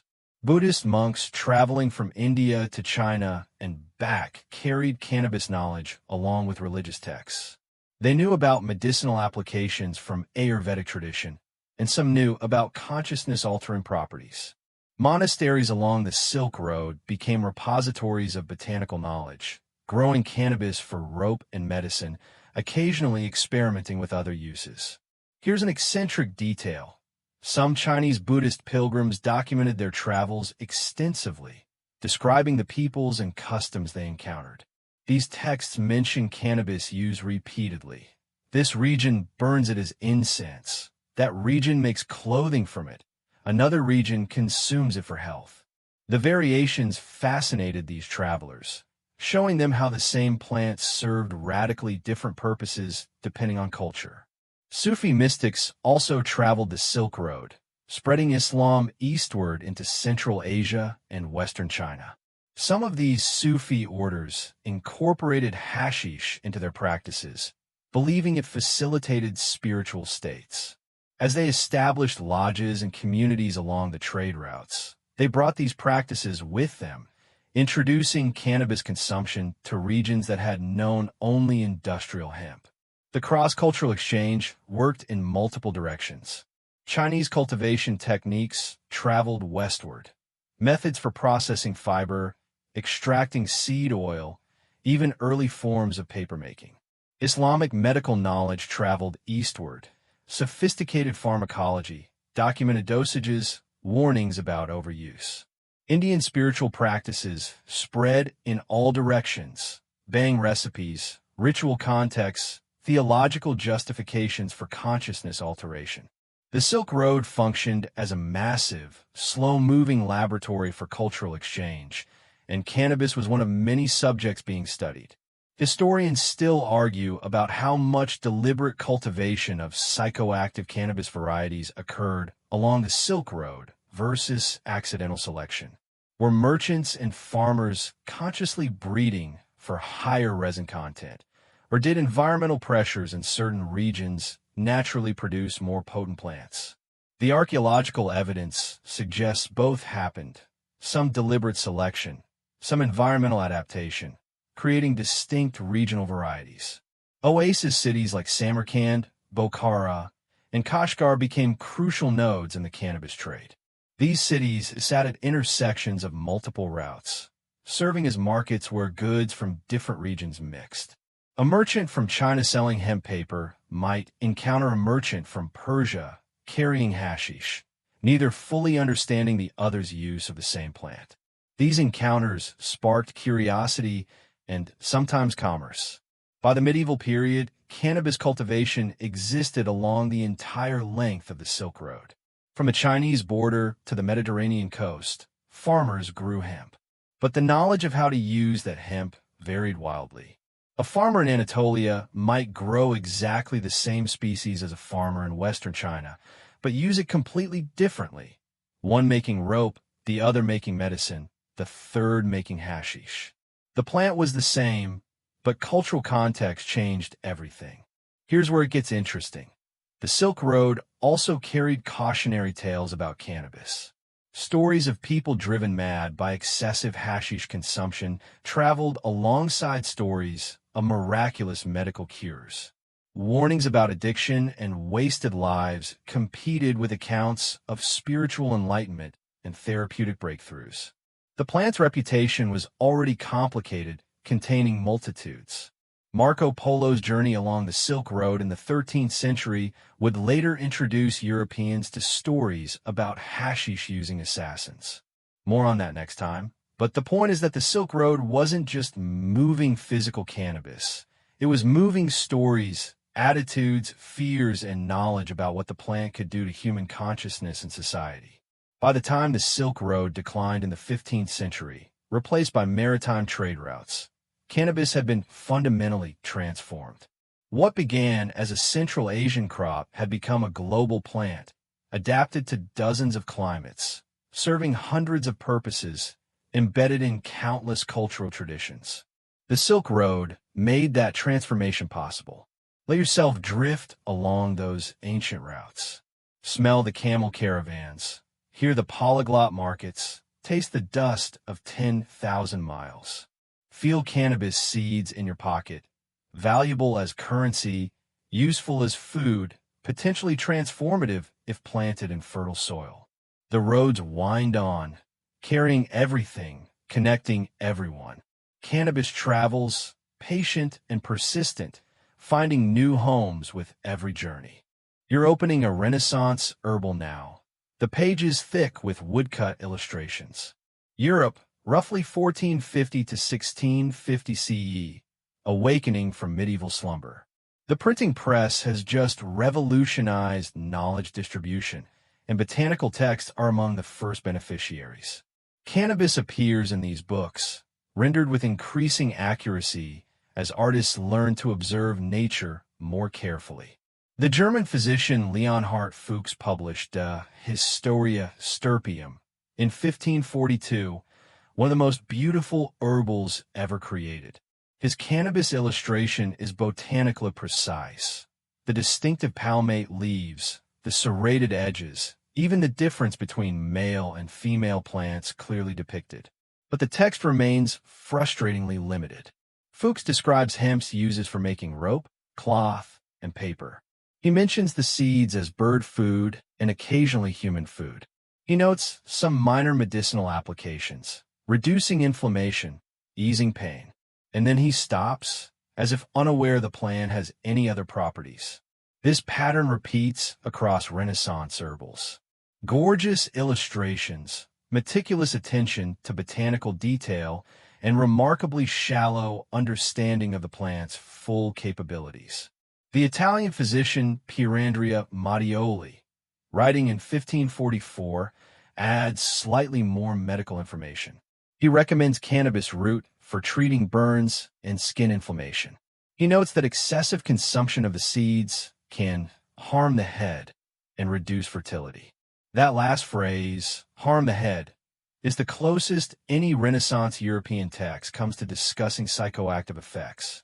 And even then, it's mentioned as a warning, not as something people deliberately pursue. Here's an eccentric detail.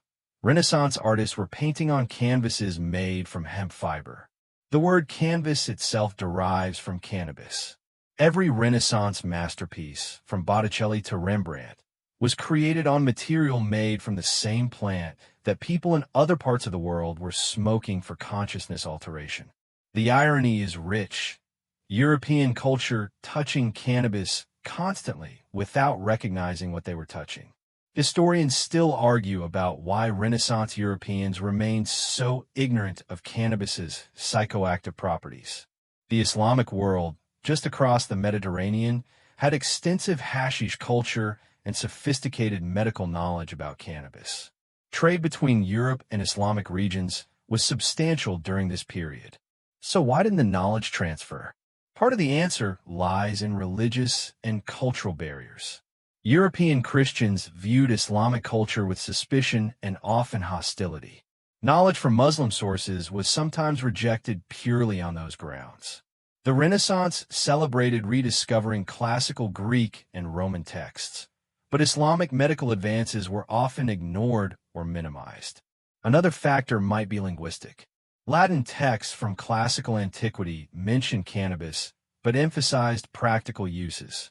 Arabic medical texts contained detailed psychopharmacology of hashish, but most European physicians couldn't or wouldn't read Arabic.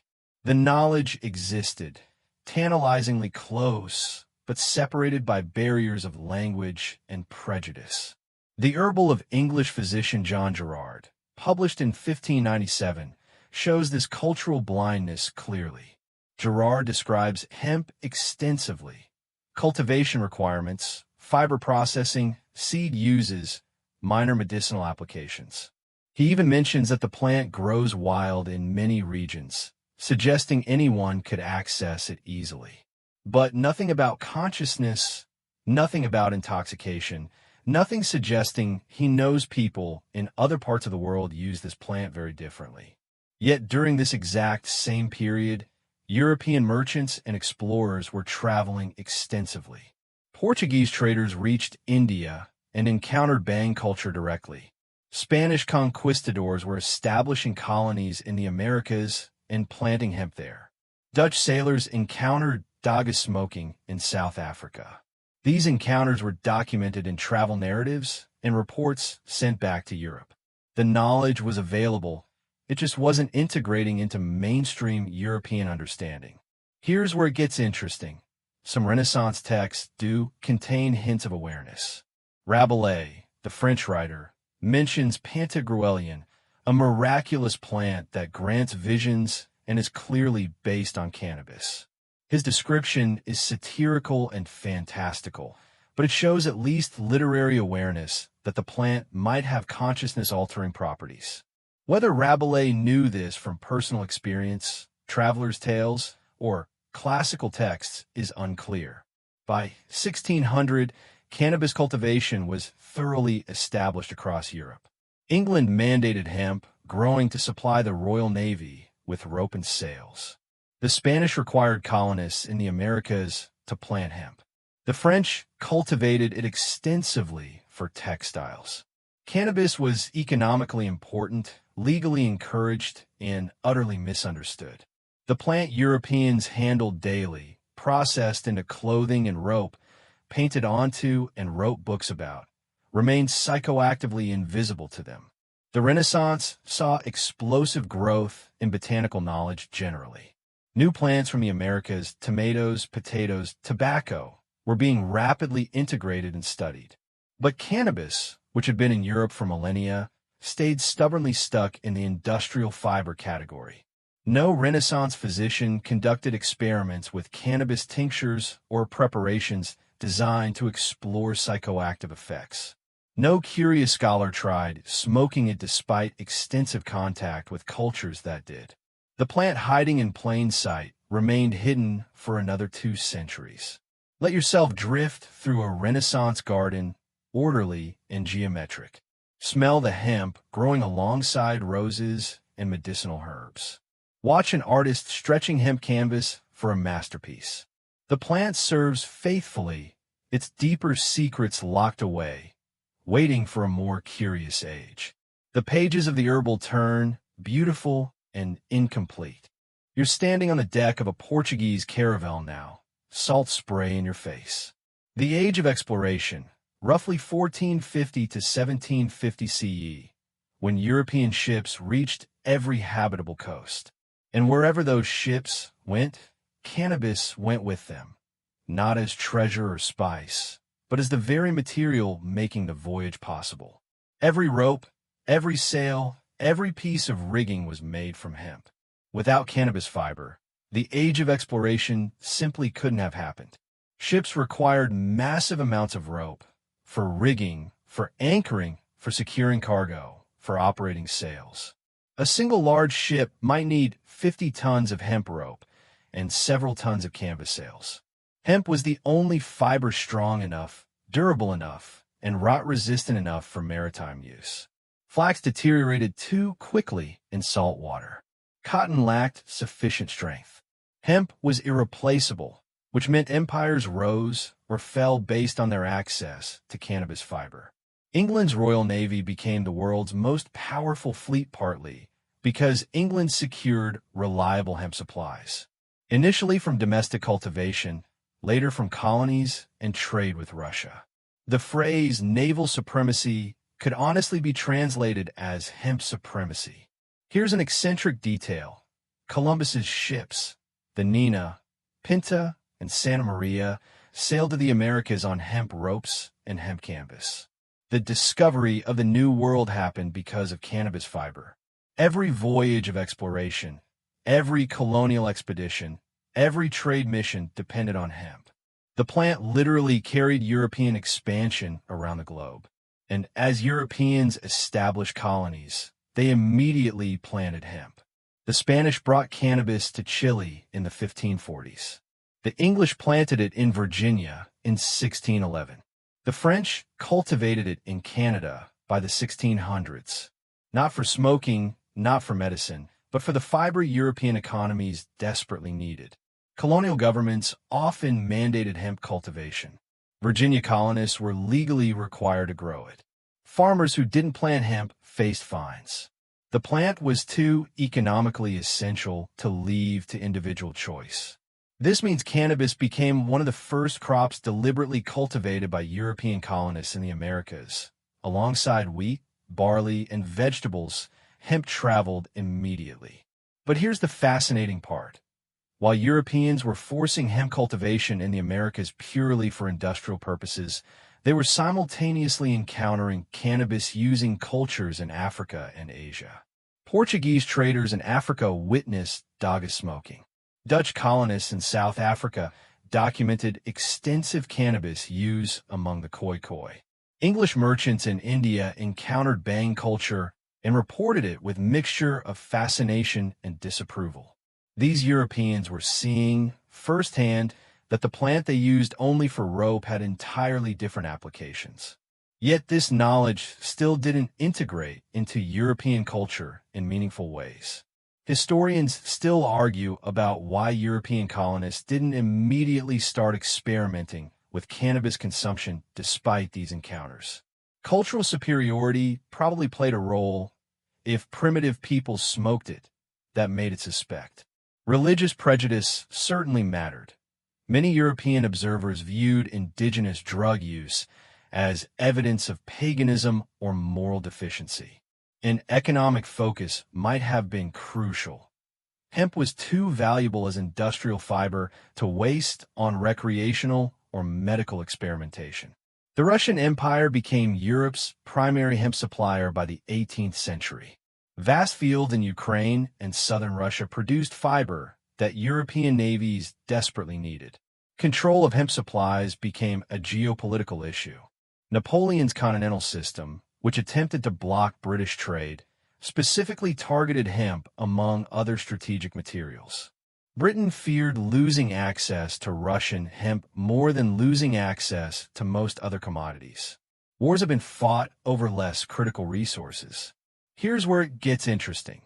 While European empires were establishing hemp cultivation globally, they were also creating the trade networks that would later spread cannabis knowledge and use. Ships that carried enslaved Africans also carried African knowledge of daga. Trade routes to India carried merchants who encountered bang culture. Colonial administrators in various regions documented local cannabis use, filing reports that gathered dust in imperial archives. The infrastructure of empire was inadvertently building the infrastructure for cannabis's eventual spread as intoxicant and medicine. By 1750, cannabis grew on every continent except Antarctica. European expansion had made it a truly global crop. But that expansion had also created a strange paradox. The plant was everywhere, legally mandated in many places, economically essential to global trade, and simultaneously understood only in the narrowest possible way by the very people spreading it. The Spanish planted hemp in Mexico, where it would eventually become deeply associated with Mexican culture. The English planted it in India, where it already existed, but European demand transformed cultivation patterns. The French planted it in Louisiana, where it would later become entangled in complex racial politics. Every colonial hemp field was a seed waiting to sprout in unexpected directions. The age of exploration didn't spread cannabis consciousness, but it created the conditions for that spread.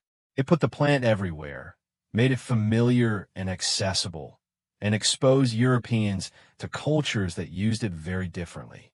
Let yourself feel the ship rocking. Hear the hemp rigging creaking in the wind. Smell the canvas sails stretch tight, carrying explorers to continents they'll claim and transform. Cannabis as imperial tool, making conquest possible. The plant serves faithfully, unaware of its role in history. But seeds are patient. They wait for the right conditions to grow in unexpected ways. You're walking through colonial America now, where hemp grows as commonly as corn. The 17th and 18th centuries, when British colonies are becoming what will eventually be the United States. And cannabis is everywhere, woven into the literal and economic fabric of colonial life. George Washington grew hemp at Mount Vernon.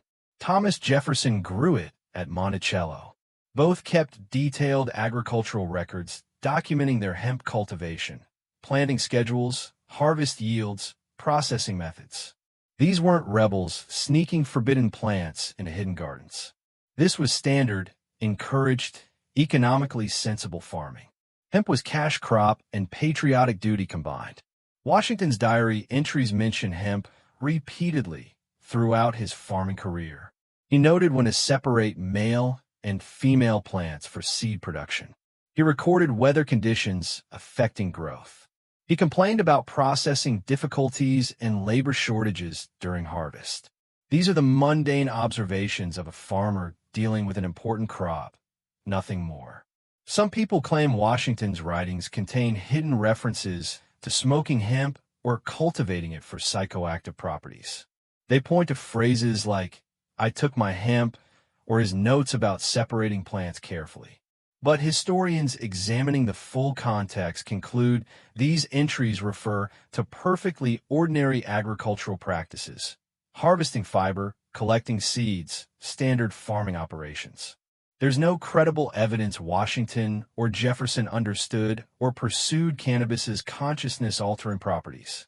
They knew hemp as rope, cloth, and paper material. Period. Here's an eccentric detail. The first two drafts of the Declaration of Independence were written on hemp paper.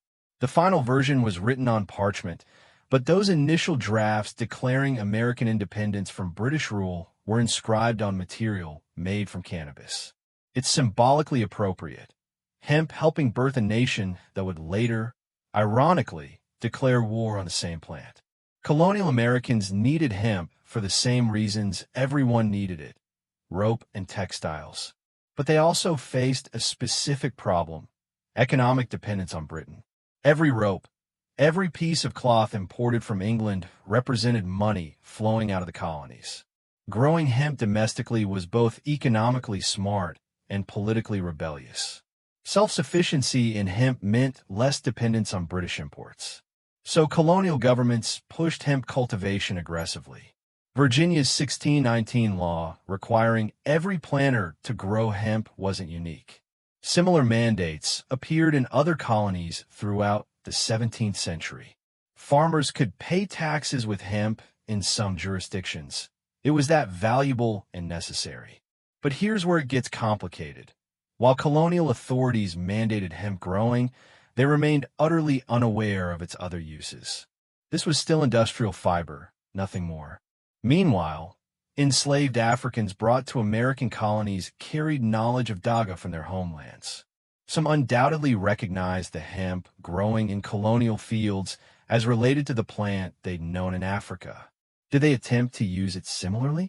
Did knowledge of cannabis consumption exist in slave communities, passed quietly among people who had every reason to seek ways of coping with their horrific circumstances? Historians still argue because the enslaved left few written records, and their knowledge was deliberately erased or ignored. But it's highly probable that African cannabis knowledge existed in the Americas from early colonial period, invisible to white authorities who saw only industrial hemp. The American Revolution required enormous amounts of hemp for the Continental Army and Navy. Rope for ships, fabric for uniforms, paper for documents, all hemp-derived. Benjamin Franklin owned a mill that processed hemp into paper. Betsy Ross's famous flag was likely sewn from hemp fabric. The revolution literally couldn't have succeeded without cannabis fiber providing essential materials. After independence, the new American government continued encouraging hemp cultivation. It remained strategic material, essential to national defense and economic development. Farmers who grew hemp were contributing to national security. By 1850, census records show hemp cultivation throughout Kentucky, Missouri, and other states. It was big business, providing jobs and income for thousands. Here's an interesting detail. Kentucky became America's largest hemp producer, with cultivation centered in regions that would later become known for very different cannabis culture. The agricultural infrastructure, the knowledge of how to grow the plant, the cultural familiarity, all established during legal hemp farming would later complicate prohibition efforts. But that's jumping ahead. For now, understand that 18th and 19th century America was literally built with hemp. The ropes raising barn beams were hemp. The canvas covering wagons rolling west was hemp. The paper recording births, deaths, and property deeds was often hemp. Yet Americans remained as ignorant of cannabis's psychoactive properties as their European ancestors. Knowledge was all around them. Enslaved Africans probably knew. Travelers to India and Mexico encountered it. Medical texts from other countries described it. But that knowledge didn't penetrate mainstream American consciousness. Hemp was too useful as fiber to imagine it as anything else. The cognitive block was complete, reinforced by economic incentives and cultural assumptions. Let yourself walk through Jefferson's fields at Monticello, tall hemp plants swaying in Virginia summer heat. Smell the processing sheds where stalks are broken and fibers separated. Hear the founding fathers discussing agriculture and revolution, hemp growing all around them. The plant serves the nation's birth, faithful and misunderstood. Its other possibilities remain hidden, waiting for a different century to discover them. You're marching with Napoleon's army into Egypt now, 1798. French soldiers, far from home, discovering a substance their culture has forgotten. This campaign will fail militarily, but it succeeds in reintroducing hashish to European consciousness after centuries of ignorance. The French soldiers encountered hashish everywhere in Egypt. Local people consumed it openly, in coffee houses and private homes. Egyptian society had integrated cannabis into daily life in ways that shocked and fascinated the French.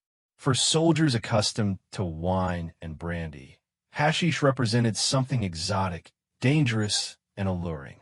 Many French soldiers tried it. Some loved it, some hated it, but everyone talked about it. Letters home described the strange intoxicant, the altered states it produced, the locals' casual relationship with a substance unknown in France. Napoleon himself grew concerned about hashish use among his troops. In October 1800, he issued a general order attempting to prohibit it. The order banned the importation and consumption of hashish, claiming it caused soldiers to lose their reason and become violent. This might be the first modern drug prohibition law, issued not for medical concern, but for military discipline worries. It didn't work, of course. Prohibition rarely does when the prohibited substance is readily available and culturally embedded. French soldiers continued experimenting with hashish, and many carried knowledge of it back to France when the campaign ended in failure. Here's an eccentric detail. Napoleon's order specifically mentioned that hashish was causing French soldiers to lose their senses and become unfit for duty. But historians examining record from the campaign find no evidence of widespread discipline problems caused by hashish. The prohibition seems based more on cultural unfamiliarity and desire for control than actual problems. When soldiers returned to France, they brought hashish stories with them. These tales spread through Parisian society, creating curiosity among intellectuals and artists. What was this substance that Egyptians consumed so casually? What did it do to consciousness? Could it inspire creativity or philosophical insight? By the 1840s, Parisian fascination with hashish had blossomed into something remarkable. A group of writers, artists, and intellectuals formed the Club de Hashishins, the Hashish Eaters Club. Members included Théophile Gautier, Charles Baudelaire, Alexandre Dumas, and possibly Victor Hugo. These weren't marginal figures. These were giants of French literature, gathering specifically to experiment with consciousness alteration through cannabis. The club met monthly at the Hotel Pomodin on the Isle St. Louis in Paris. Dr. Jacques-Joseph Moreau, a psychiatrist interested in mental illness, supplied the hashish and supervised the sessions. He believed cannabis could help him understand psychosis by producing temporary altered states in healthy people. This was arguably the first systematic Western psychological research into cannabis effects. Gautier wrote extensively about his hashish experiences, describing visions, time distortion, and synesthesia in vivid prose. His accounts are part trip report, part literary art, capturing both the subjective experience and its ineffable qualities. Baudelaire was more ambivalent. In his essay, The Poem of Hashish, he described profound experiences but warned against depending on substances for inspiration. True artistic vision, he argued, came from within, not from external intoxicants. Using hashish was spiritually lazy, a shortcut that ultimately disappointed. Historians still argue whether these Romantic-era experiments represent serious inquiry into consciousness or merely fashionable drug tourism by bored elites. The answer is probably both. The Club de Hashishins took their experiences seriously, discussing philosophical implications and comparing subjective effects. But they were also privileged intellectuals seeking novelty and inspiration, treating hashish as exotic Oriental mysticism rather than understanding its full cultural context. Here's where it gets interesting. These French literary accounts of hashish became incredibly influential. They were translated, republished, and widely read across Europe and America. For the first time, Western audiences had detailed, articulate descriptions of what cannabis intoxication felt like from people they considered cultural authorities. Gautier and Baudelaire legitimized cannabis as a subject worthy of serious intellectual attention. But their writings also established patterns that would plague cannabis discourse for the next century and beyond. They emphasized the exotic, the oriental, the foreign nature of hashish. They focused on extreme experiences and altered states rather than ordinary use. They created an association between cannabis and artistic bohemianism that would influence cultural attitudes for generations. Dr. Moreau published medical papers about his observations, describing how hashish affected perception, emotion, and thought. His work influenced psychiatric theory and sparked interest in using cannabis therapeutically for mental conditions. By the 1850s, cannabis preparations were appearing in European and American pharmacies, recommended for various ailments. This medical interest would grow for decades before collapsing under Prohibition. Napoleon's failed Egyptian campaign had consequences he never imagined. By trying to prohibit hashish among his soldiers, he inadvertently sparked European curiosity that would eventually bring cannabis back to Western consciousness after centuries of industrial blindness. Let yourself drift into the Hotel Pomodan, candles flickering, intellectuals reclining on divans. Smell the hashish-laced jam being passed around. Hear Gautier describing impossible visions, Baudelaire warning about spiritual dangers. Europe is remembering what it forgot, rediscovering through Orientalist fantasy what other cultures never lost. The door cracks open. Hashish enters Western consciousness, exotic and misunderstood. You're opening a Victorian medicine cabinet now, and there, among the tonics and tinctures, sits cannabis. The 19th century, particularly 1840 to 1900, when cannabis became standard Western medicine. This is the plant's brief golden age in European and American pharmacology, sandwiched between centuries of ignorance and decades of prohibition. The reintroduction began with an Irish physician named William Brooke O'Shaughnessy. Working for the British East India Company in Calcutta during the 1830s, O'Shaughnessy did what previous Europeans hadn't. He actually paid attention to Indian medical practice. He observed Indian physicians using cannabis preparations for pain relief, muscle spasms, and various conditions. He conducted animal experiments, then human trials, documenting results carefully. In 1839, he published his findings in British medical journals, presenting cannabis as a legitimate therapeutic agent. O'Shaughnessy brought cannabis extracts back to England, introducing them to Western medicine. Within a decade, cannabis tinctures appeared in pharmacies across Britain and America.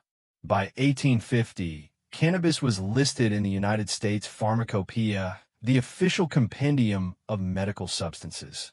Physicians prescribed it for dozens of conditions: pain relief, insomnia, migraine, menstrual cramps, epilepsy, muscle spasms, even depression and anxiety. Here's an eccentric detail. Queen Victoria's personal physician, Sir John Russell Reynolds, prescribed cannabis for her menstrual cramps. The Queen of the British Empire, defender of Victorian morality, was using cannabis medicinally for decades. This wasn't scandalous because it was medicine prescribed by a respected doctor, not recreational intoxication. The distinction seemed clear at the time, though it would later blur and complicate. Pharmaceutical companies jumped into cannabis production. Eli Lilly, Park Davis, and other major firms manufactured cannabis extracts, tinctures, and pills. They advertised in medical journals, touted standardized dosages, competed for market share. Cannabis became big business in legitimate medicine. Parke-Davis marketed cannabis extracts alongside their other pharmaceutical products. Their catalogs listed specific formulations for different conditions: cannabis indica for sleep, different preparations for pain, carefully measured doses. This was scientific pharmacology, not folk medicine or exotic Oriental practice. But here's where problems emerged. Cannabis preparations were notoriously inconsistent. The same dose might produce strong effects in one patient and barely noticeable effects in another. Different batches from the same manufacturer varied in potency.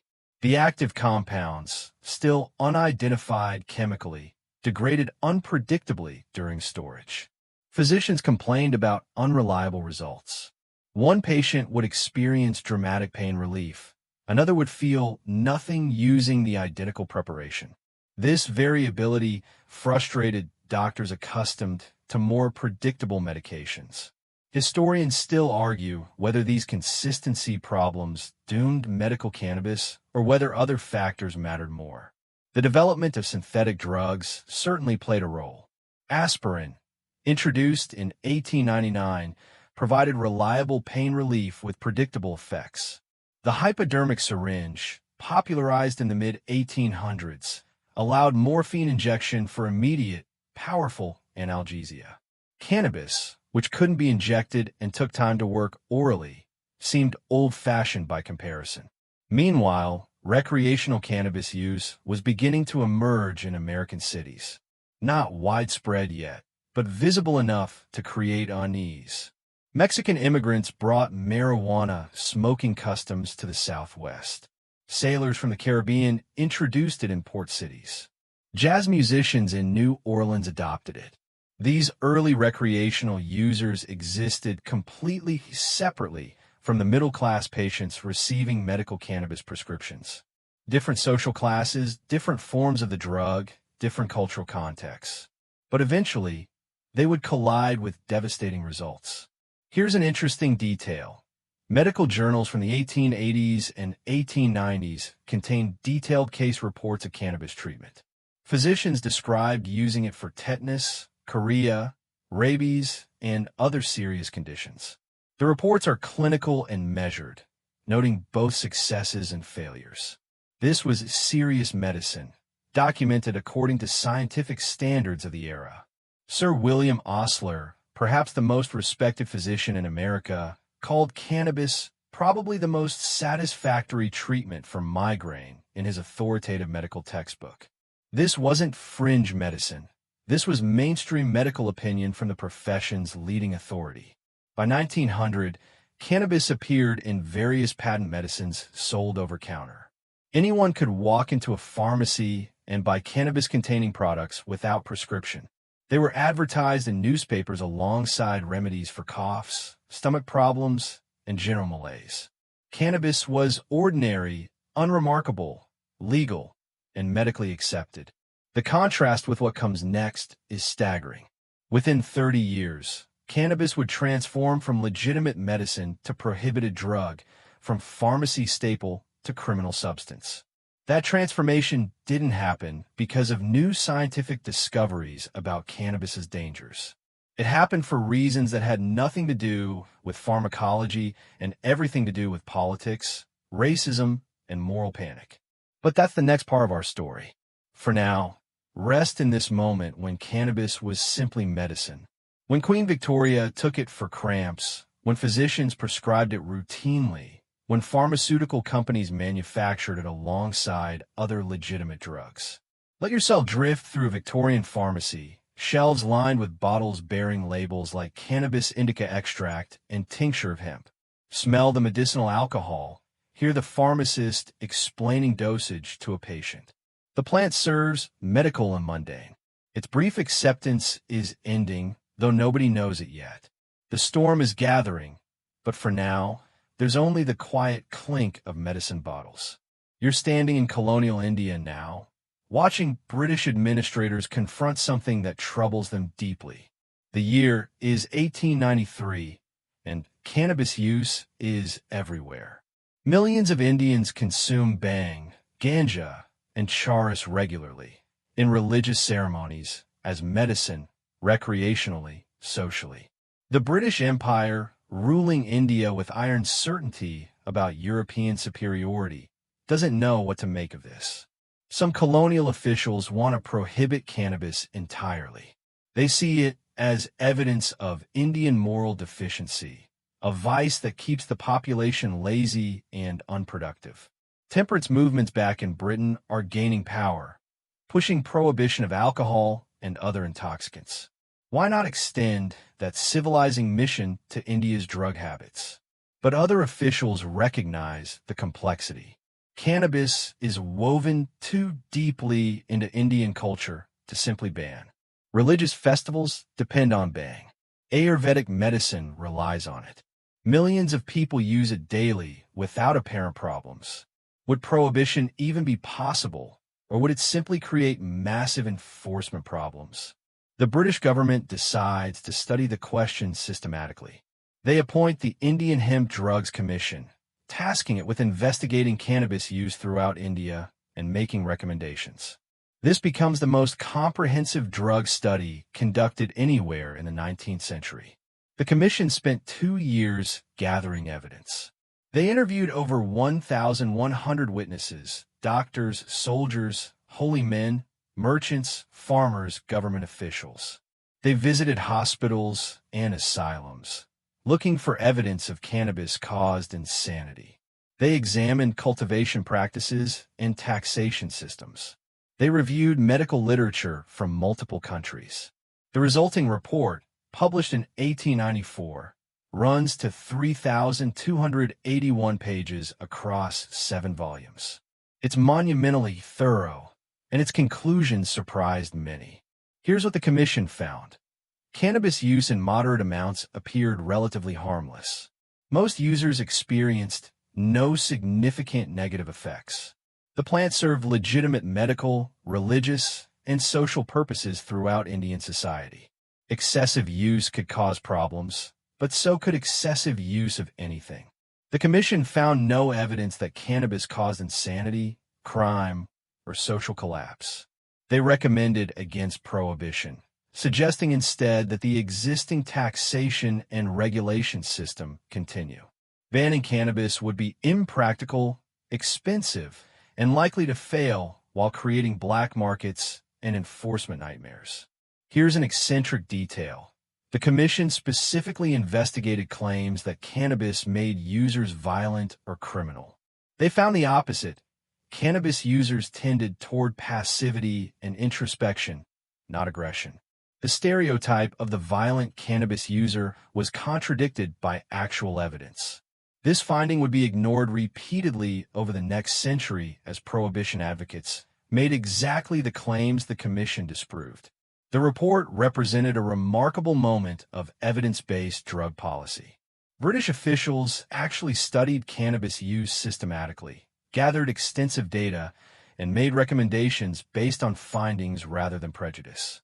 For a brief moment, rational drug policy seemed possible.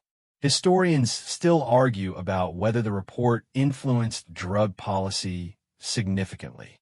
In the short term, yes, cannabis remained legal in India under British rule, regulated but not prohibited. But the report had little impact on developments in other countries. American and European prohibitionists ignored its findings when crafting their own cannabis laws decades later. The Commission's work also documented incredible detail about Indian cannabis culture. They recorded regional variations in preparation and use. They noted how different social classes consumed cannabis differently. Bhang for religious festivals, ganja, smoked by laborers, charas among ascetics. They documented the economics of cannabis cultivation and trade. This information provides historians with invaluable insight into 19th century Indian cannabis culture. But there's a colonial irony throughout the report. British administrators studied Indian cannabis use partly to understand their subjects better, to govern more effectively. The report is simultaneously a serious scientific document and an exercise in colonial power. The very act of a foreign government conducting massive studies of indigenous practices reflects imperial attitudes about who has authority to judge other cultures. The commission interviewed Indian cannabis users extensively, recording their testimonies. These voices, farmers, priests, doctors, workers, come through in the report, offering direct accounts of why and how they use cannabis. Reading these testimonies today is haunting. These are people defending their traditional practices to foreign rulers, knowing prohibition might follow regardless of what they say. Here's where it gets interesting. The report acknowledged that British soldiers stationed in India sometimes adopted local cannabis-using customs. Rather than Indians being corrupted by foreign influences, British troops were being influenced by Indian culture. This reversal of expected colonial dynamics troubled some officials. The commission concluded that even British soldiers using cannabis showed no significant problems, which further undermined prohibition arguments. The report's recommendations were implemented. Cannabis remained legal but taxed in British India. This continued until India's independence and beyond, though international prohibition pressure eventually influenced Indian law. But for decades, the Indian Hemp Drugs Commission report stood as the most thorough, evidence-based examination of cannabis use ever conducted. Its findings remain relevant today, though they're rarely cited in contemporary drug policy debates. Let yourself drift through 1890s India, commission members traveling from region to region. Hear testimonies in multiple languages, smell the bang shops in city bazaars, watch sadhus smoking charas in mountain temples.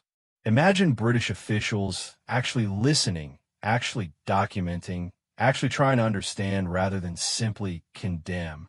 It's an unusual moment in drug history. Brief, imperfect, but genuine. Evidence matters, at least for a little while, before the storm of prohibition sweeps away such nuance.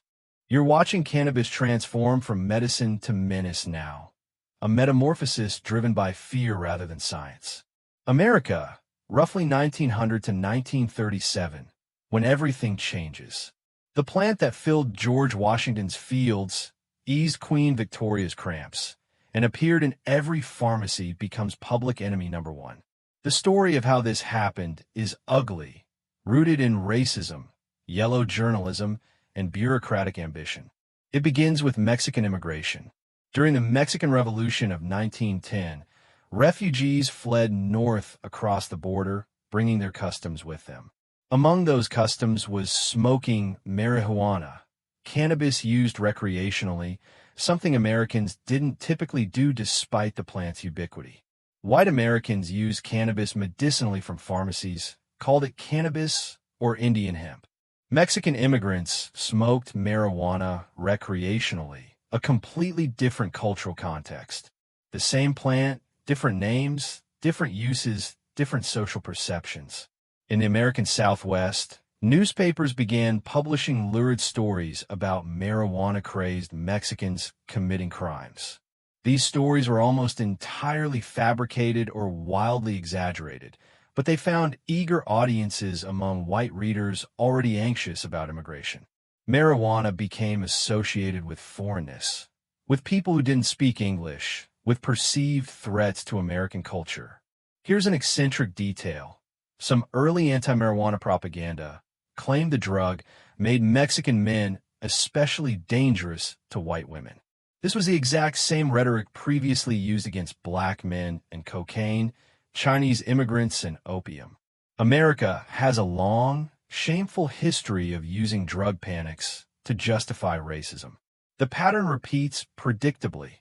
Associate a substance with a minority group, exaggerate its dangers, use fear to justify discrimination and control.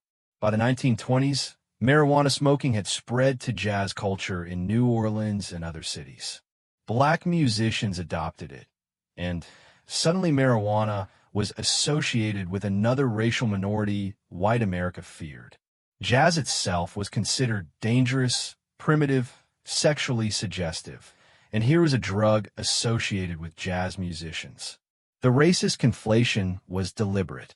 Newspaper stories described reefer dens in black neighborhoods, warning white parents that their children might be corrupted. The language echoed earlier opium den panics, recycling old fears with a new target. Historians still argue about how widespread marijuana use actually was during this period.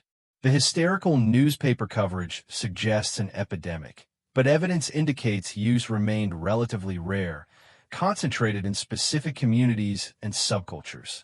The panic was vastly disproportionate to actual prevalence.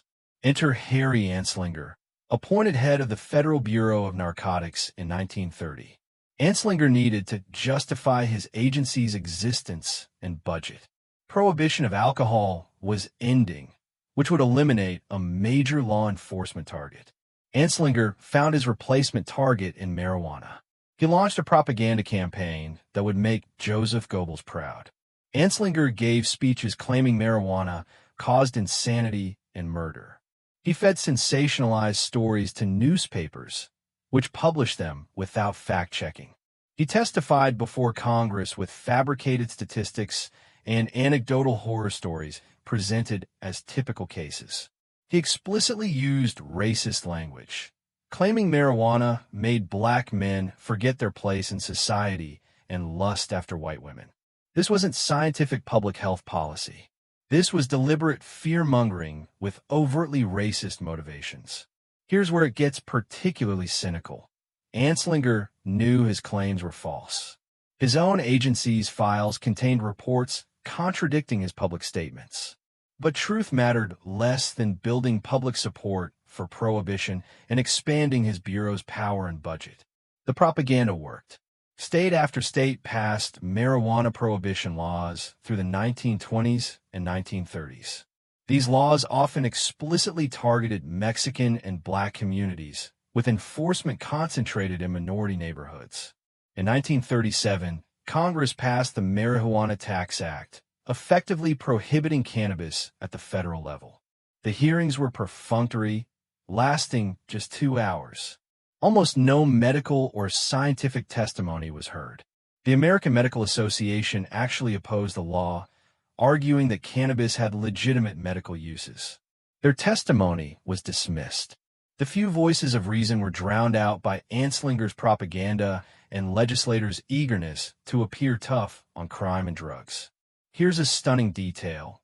Many congressmen voting for marijuana prohibition didn't realize they were outlawing the same plant as the hemp growing in their own state's fields. The different names, marijuana versus cannabis or hemp, confused even legislators. When the truth emerged, hemp farmers protested, but by then the law had passed. The pharmaceutical companies that had manufactured cannabis medicines for decades quietly ceased production. The plant that appeared in the U.S. pharmacopoeia since 1850 was removed in 1942. Decades of medical knowledge were abandoned, not because of scientific discoveries about harm, but because of political pressure and racist panic. Within a generation, Americans forgot that cannabis had ever been medicine. The propaganda was so effective that it overwrote history, replacing decades of legitimate medical use with images of crazed criminals and moral degradation. Let yourself feel the injustice of this transformation. A plant used medicinally for thousands of years by countless cultures, suddenly redefined as inherently dangerous. Not because evidence changed, but because prejudice and political ambition found a convenient target. The medicine cabinet closes. The prison door opens. And the plant waits, criminalized, but not destroyed. You're watching a film now, flickering in black and white, absurd and terrifying at once. Reefer Madness, released in 1936, though it could represent dozens of similar propaganda pieces from this era. The film shows clean-cut teenagers lured into marijuana smoking by sinister dealers. Within minutes of their first puff, they descend into madness, hallucinations, violence, suicide, murder. One joint transforms wholesome American youth into depraved criminals and lunatics.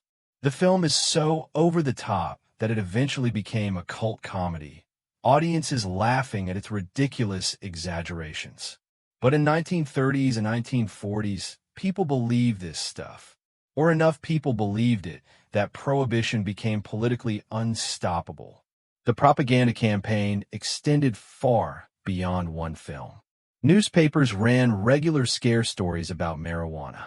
Educational films shown in schools warned children that marijuana was a gateway to insanity and death. Police departments distributed pamphlets describing marijuana's supposed horrors. The message was everywhere, relentless, and almost entirely divorced from reality. Here's an eccentric detail. Much of the anti-marijuana propaganda contradicted itself blatantly. Some materials claimed marijuana made users violent and aggressive. Others claimed it made users passive and lazy. Both couldn't be true, but consistency mattered less than maintaining fear. The propaganda also leaned heavily on the gateway drug theory. Marijuana would inevitably lead to heroin addiction. This claim had no scientific basis, but it scared parents effectively. If your child tried marijuana even once, the propaganda suggested, they were doomed to end up as heroin addicts in gutters. Historians still argue about how much Anslinger and other prohibition advocates actually believe their own propaganda versus cynically manipulating public fear. The evidence suggests a mix. Some true believers convinced marijuana was genuinely dangerous. Others who knew better but recognized prohibition's political and bureaucratic advantages. The propaganda particularly targeted young people. Schools showed educational films with titles like Assassin of Youth and Marijuana, Weed with Roots in Hell. These films featured teenagers destroyed by marijuana, their lives ruined after a single experiment. The message was clear. Marijuana wasn't just dangerous for adults. It was especially threatening to innocent youth who might try it out of curiosity. This focus on protecting children made prohibition politically difficult to oppose. What politician wanted to be accused of being soft on drugs, threatening children? The propaganda created a rhetorical trap where any nuanced discussion of marijuana was characterized as endorsing drug use by minors. Jazz musicians were particular targets of propaganda and enforcement. Police raided clubs, arrested musicians for possession, and explicitly connected marijuana to the supposedly corrupting influence of jazz culture. This wasn't coincidental. It was deliberate targeting of black culture and the white youth who found it appealing. Louis Armstrong was arrested for marijuana possession in 1930. Cab Calloway, Duke Ellington, and countless other musicians faced similar harassment. The enforcement wasn't about public health. It was about social control and racial discrimination wrapped in the language of drug policy. Here's where it gets darkly fascinating. Some of the propaganda warned that marijuana destroyed the racial hierarchy. White teenagers who smoked marijuana might start listening to jazz, dancing to Negro music, even socializing with black people as equals. The drug panic was inseparable from white supremacy and fear of integration. Marijuana prohibition was always about more than just a plant. By the 1940s, the propaganda had achieved its goal. Most Americans believed marijuana was incredibly dangerous, despite having no personal experience with it. The disconnect between propaganda and reality was complete. Millions of people convinced of things that simply weren't true. This propaganda created lasting damage that persists today. Even after decades of scientific research contradicting the claims, stereotypes established in the 1930s still influence public perception. The lazy stoner image, the gateway drug myth, exaggerated fears about marijuana's dangers, all trace back to this propaganda era. The propaganda also succeeded in making people forget cannabis's medical history. By the 1960s, most Americans had no idea that cannabis was ever legitimate medicine. The propaganda had overwritten history so effectively that even well-educated people believed marijuana was always prohibited because it was always known to be dangerous. Historians still argue about whether this propaganda campaign represents the most successful misinformation effort in American history. It certainly ranks among them. A coordinated campaign that convinced millions of people to believe things contradicted by evidence, that erased decades of medical history, and that provided cover for racist law enforcement for generations. Let yourself feel the power of propaganda, the way repeated lies become accepted truth. Watch those black and white films. Hear the ominous narration warning of madness and death. See teenagers in 1940s classrooms absorbing these messages, carrying them into adulthood, passing them to their own children. The flickering projector runs on, casting shadows that obscure reality. Fear becomes fact through repetition, and the plant waits, criminalized and demonized, its true nature hidden behind screens of propaganda. The lies persist long after anyone remembers why they started. You're standing at a protest now, the air thick with tear gas and possibility. The 1960s, when everything about cannabis changes again. A generation is rejecting the values and lies of their parents, and marijuana becomes a symbol of that rebellion. The counterculture didn't discover cannabis. It had been there all along, criminalized but persistent. But the white middle-class youth who embraced it in the 1960s brought unprecedented visibility and cultural upheaval. Suddenly, marijuana wasn't just associated with Mexican immigrants and black jazz musicians. It was being smoked by college students, by the children of doctors and lawyers, by young people who were supposed to represent America's future. This terrified the establishment more than anything. The hippie movement embraced cannabis as part of a broader rejection of mainstream culture. If your parents' generation lied about marijuana, what else have they lied about? The war in Vietnam, racial equality, the American dream itself? Cannabis became entangled with anti-war protests, civil rights activism, sexual liberation, and challenges to authority. Smoking marijuana wasn't just getting high. It was a political statement. Here's an eccentric detail. The Woodstock Festival in 1969 featured an estimated 400,000 people, many openly smoking marijuana. This mass public violation of drug laws created a dilemma for authorities. They couldn't arrest everyone. The sheer scale of use by predominantly white youth exposed the absurdity of prohibition. But instead of reconsidering marijuana laws, authorities doubled down. Richard Nixon, elected president in 1968 partly on law and order rhetoric, declared war on drugs.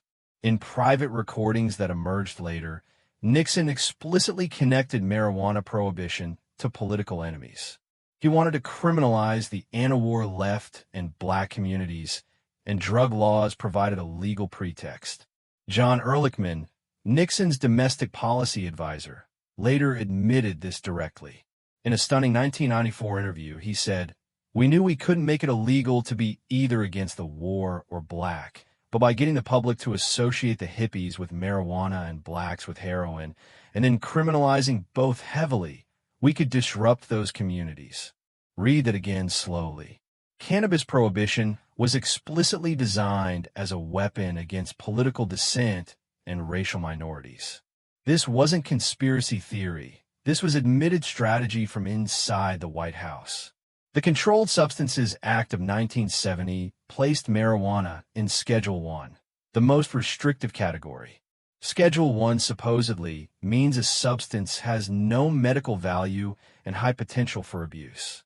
This classification ignored thousands of years of medical use and decades of pharmaceutical history.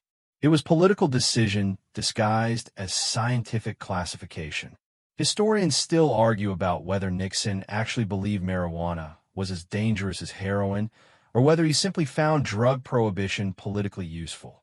The evidence strongly suggests the latter, drug policy as political weapon, not public health measure. Enforcement of marijuana laws during the 1970s was aggressive and racially discriminatory. Despite roughly equal usage rates across races, Black Americans were arrested at vastly higher rates than white Americans. This pattern has persisted for decades, documented repeatedly by research showing prohibition's racist application. Young white hippies got arrested too, but they often received lighter sentences or diversionary programs. Black and Latino youth faced harsher penalties for identical offenses.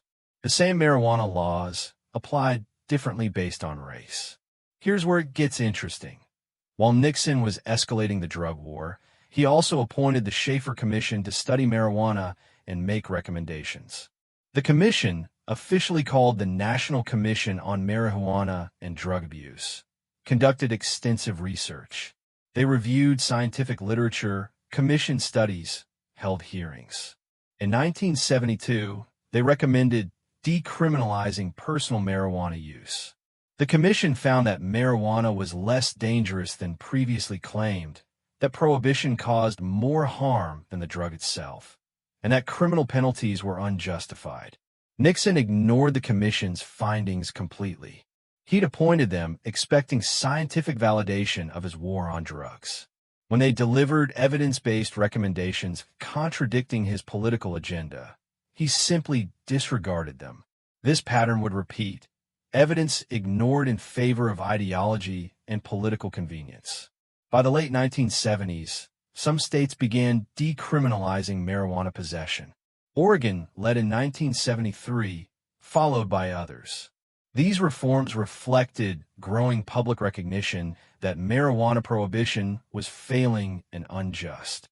For a brief moment, rational drug policy seemed possible again. But then came the Reagan administration and a renewed escalation.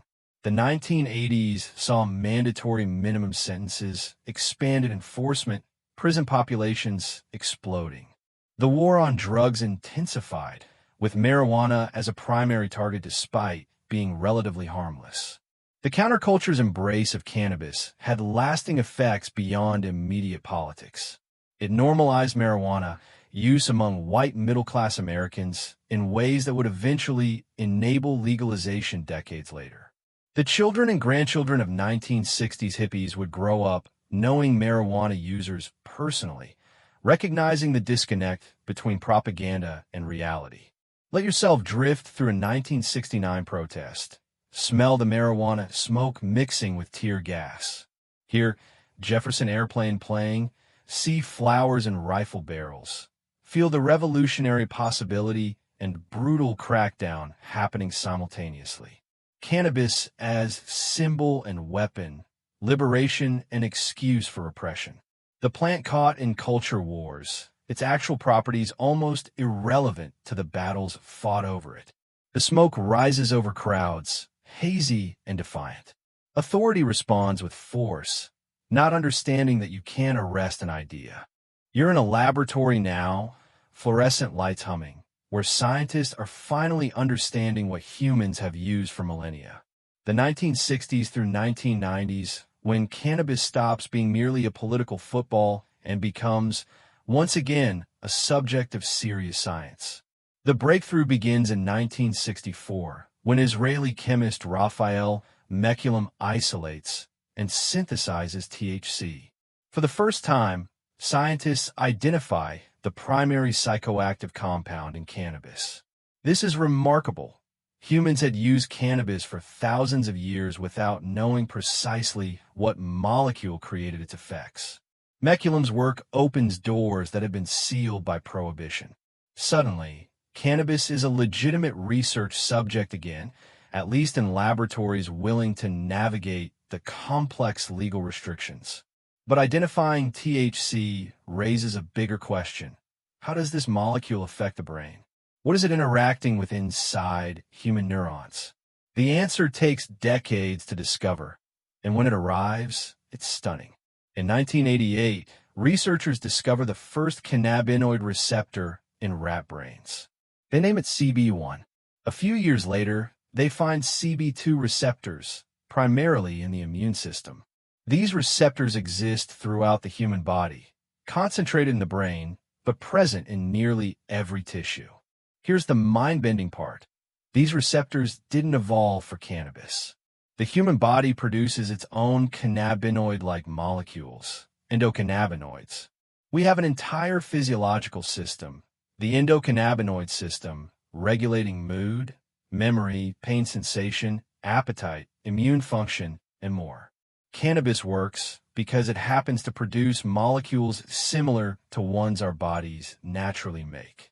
Think about that for a moment. Humans have used cannabis for 10,000 years without knowing why it worked. We have a biological system whose existence wasn't discovered until the 1990s. Cannabis was medicinal all along, not despite, but because of our body chemistry. Historians still argue about why it took so long to discover the endocannabinoid system. Prohibition certainly hindered research. Cannabis's Schedule I status made studying it legally difficult and professionally risky. But also, the tools necessary for this discovery didn't exist until recently. Understanding neurotransmitter systems requires sophisticated molecular biology and neurochemistry. Here's an eccentric detail. The first endocannabinoid identified was named anandamide, from the Sanskrit word ananda meaning bliss. The scientists who discovered it chose that name deliberately, honoring India's ancient cannabis traditions. After millennia of use, Western science was finally catching up to what Indian mystics had intuited.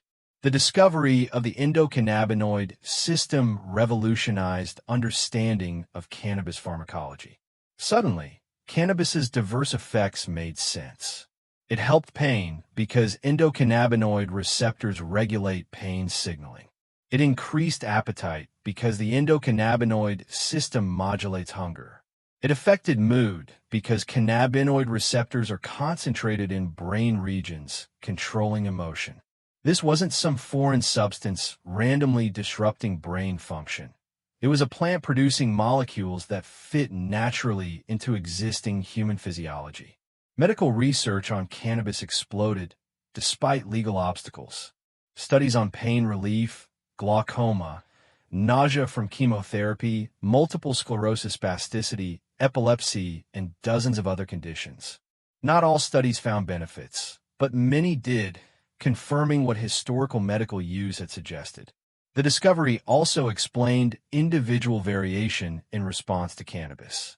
People have different densities of cannabinoid receptors, different endocannabinoid production levels, genetic variations affecting metabolism. Cannabis isn't one size fits all because human endocannabinoid systems aren't identical. This understanding vindicated complaints from 19th century physicians about cannabis's inconsistent effects. By the 1990s, scientific understanding of cannabis had advanced further in 3 decades than in the previous 3,000 years. Researchers identified multiple cannabinoids beyond THC, CBD, CBN, CBG, dozens of others, each with different properties. They map how these compounds interact with human physiology. They began understanding therapeutic mechanisms at the molecular level. But here's the tragedy. Prohibition kept most of this knowledge from being applied medically. Scientists understood how cannabis worked, but patients couldn't legally access it in most places. Research proved therapeutic value, but Schedule I classification claimed no medical use existed. The disconnect between scientific knowledge and drug policy became a chasm. Historians still argue about whether the endocannabinoid system's discovery made legalization inevitable or merely provided scientific ammunition for an already developing social movement.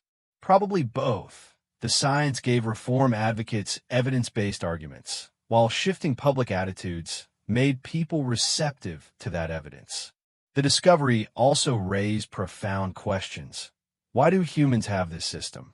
What evolutionary purpose does the endocannabinoid system serve?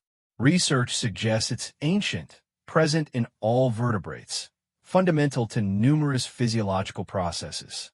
It might be one of the body's most important regulatory systems, and we only discovered it by studying a plant humans have used for millennia.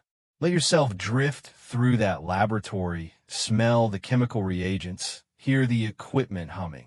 Watch researchers discovering what ancient healers somehow knew without microscopes or molecular biology. Science and tradition converging 10,000 years later. The plant finally revealing its secrets, molecule by molecule. The endocannabinoid system, hidden inside us all along, waiting for recognition. Understanding blooms like flowers in spring. But understanding isn't freedom, not yet. Knowledge and policy remain tragically separated. You're standing in a Colorado dispensary on January 1st, 2014, watching history unfold in real time. Legal recreational cannabis sales begin, and the prohibition that started in the 1930s finally cracks. This moment didn't appear from nowhere. It's the culmination of decades of activism, medical marijuana movements, and shifting public opinion. But it represents something profound, a state defying federal prohibition, citizens voting to re-legalize a plant criminalized for nearly a century. The path here began with medical marijuana initiatives in the 1990s. California's Proposition 215 in 1996 allowed cannabis for medical use, directly challenging federal law. Patients with AIDS wasting syndrome, cancer patients undergoing chemotherapy, people with chronic pain, they became the public face of cannabis reform. Compassion proved more persuasive than counterculture rebellion. Here's an eccentric detail. The federal government responded to state medical marijuana laws by raiding dispensaries and prosecuting providers. Even as states legalized medical use, DEA agents arrested people following state law. The contradiction was glaring.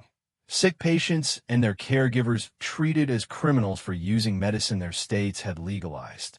This federal-state conflict created strange legal limbo that persists today. By the 2000s, medical marijuana programs existed in multiple states. Patients were accessing cannabis legally under state law. Researchers were studying effects, and the sky wasn't falling. The propaganda predictions, social collapse, addiction epidemics, rampant crime, didn't materialize. Reality contradicted decades of prohibitionist claims. Public opinion shifted dramatically. Polls showed increasing support for legalization, particularly among younger generations who'd witnessed prohibition's failures. The racial disparities in enforcement became impossible to ignore, study after study documenting that Black Americans were arrested at far higher rates despite similar usage. Prohibition was expensive, ineffective, and unjust. Washington and Colorado's 2012 votes to legalize recreational cannabis were seismic. For the first time, states explicitly rejected prohibition entirely, not just for medical use, but for adult recreational consumption. The initiatives passed with solemn majorities, reflecting how far public opinion had evolved. Historians still argue about why legalization succeeded when and where it did. Colorado and Washington were relatively progressive states, but not radically so. They had functioning medical marijuana systems that normalized cannabis somewhat. They framed legalization as regulatory control rather than endorsement. Regulate like alcohol proved an effective message. And crucially, they focused on ending arrest disparities and generating tax revenue rather than celebrating drug use. The first legal sales in Colorado attracted international media attention. Cameras captured people waiting in lines to legally purchase cannabis, many visibly emotional about experiencing something they never thought possible. Former criminals were now legal customers, the distinction made by nothing except the calendar date. The symbolism was powerful, prohibition ending not with federal policy change, but with state-level citizen initiatives. Direct democracy circumventing the slow machinery of federal drug policy reform. Other states watch Colorado and Washington carefully. Would legalization lead to the disasters prohibitionists predicted? Increased teen use, drug-driving epidemics, social collapse? The evidence, as it emerged, was nuanced. Teen use didn't increase significantly in most legalization states. Traffic fatalities didn't spike dramatically. Legal cannabis created legitimate businesses, generated tax revenue, and reduced arrest numbers. Problems emerged: regulatory challenges, illegal market persistence, concerns about commercialization, but nothing approaching the catastrophic predictions. Here's where it gets interesting. The legal cannabis industry exploded, becoming a multi-billion-dollar sector almost overnight. Dispensaries, grow operations, edibles manufacturers, testing labs, tourism, an entire economy built around a plant that was federally illegal just years before. This economic reality created stakeholders invested in legalization success, making reversal politically difficult. By 2024, over half of U.S. states had legalized either medical or recreational cannabis. The domino effect continued, each successful legalization making the next more likely. Public opinion shifted from majority opposition to strong majority support for legalization. But federal prohibition persisted, creating ongoing contradictions. State legal cannabis businesses couldn't access banking services due to federal law. Researchers faced bureaucratic obstacles studying a plant millions used legally. People faced federal prosecution for activities their states had legalized. The disconnect between state and federal policy remained absurd and unjust. Internationally, other countries watched the American experiment. Uruguay legalized in 2013. Canada legalized nationally in 2018. Multiple nations reconsidered their cannabis policies, questioning prohibition's effectiveness and justice. The global consensus supporting prohibition began fracturing. Historians still argue whether the legalization wave represents the end of prohibition or merely its partial retreat. Federal law hasn't changed in the U.S. International treaties still classify cannabis as dangerous. Most of the world maintains prohibition, but the momentum has shifted irreversibly. The question is no longer if prohibition will end, but when and how. Let yourself feel the weight of this shift, decades of activism bearing fruit. Smell the legal cannabis in Colorado dispensaries. Hear the joy and disbelief of first legal customers. Watch prohibition crumbling state by state, vote by vote. The plant emerging from criminalization, though incompletely, though imperfectly. After 80 years of prohibition, the wall finally cracks. Light streams through the fissures. The journey isn't finished, but the direction is clear. You've traveled 10,000 years tonight, following a plant from the steppes of Central Asia to dispensaries in Denver. From Neolithic farmers twisting hemp into rope to scientists mapping the endocannabinoid system hidden in every human body. Cannabis has been rope and medicine, sacrament and scapegoat, forgotten and remembered, criminalized and liberated. The same plant, serving humanity in countless ways across millennia. What can we understand from this long, strange journey? Perhaps that cannabis itself has never been the issue. Human attitudes toward it have been. The plant doesn't change, but cultures transform it through their interpretations, their fears, their needs, their prejudices. Ancient Chinese physicians saw medicine and warned about excess. Indian mystics saw the divine and incorporated it into worship. Scythian warriors saw transcendence and built ritual around it. Medieval European monks saw only rope and remained blind to other possibilities. Victorian doctors rediscovered medicine. Then prohibition erased that knowledge within a generation. Each culture created cannabis in its own image, projecting onto the plant whatever they needed to see. The Prohibition era represents humanity at its worst. Fear overriding evidence. Racism disguised as public health. Political ambition weaponizing drug policy. But it also shows resilience. Activists persisting despite arrests. Researchers working around restrictions. Patients accessing medicine despite criminalization. Prohibition failed not because cannabis is harmless. No substance is completely without risk, but because prohibition itself caused more harm than it prevented. Here's what's remarkable. Throughout prohibition's darkest decades, cannabis kept growing. Wild populations descended from ancient cultivation, hidden gardens, defiant farmers. You can't arrest a plant, can't imprison a seed. Cannabis waited, patient as anything that survived 10,000 years of human companionship. The scientific discoveries of recent decades vindicate ancient wisdom. Indian Ayurveda practitioners were right. Cannabis does have medical value. Chinese physicians were right. It requires careful use and understanding. The endocannabinoid system explains mechanistically what traditional healers knew empirically. Science and tradition converge, finally, after centuries of unnecessary separation. But understanding cannabis scientifically doesn't resolve questions about how society should relate to it. Legalization brings new challenges. Commercialization, potency increases, youth access concerns, driving impairment, addiction treatment needs. These are real issues requiring thoughtful policy, not the hysterical exaggerations of prohibition propaganda, but genuine challenges nonetheless. The story isn't finished. Federal prohibition persists in America and most of the world.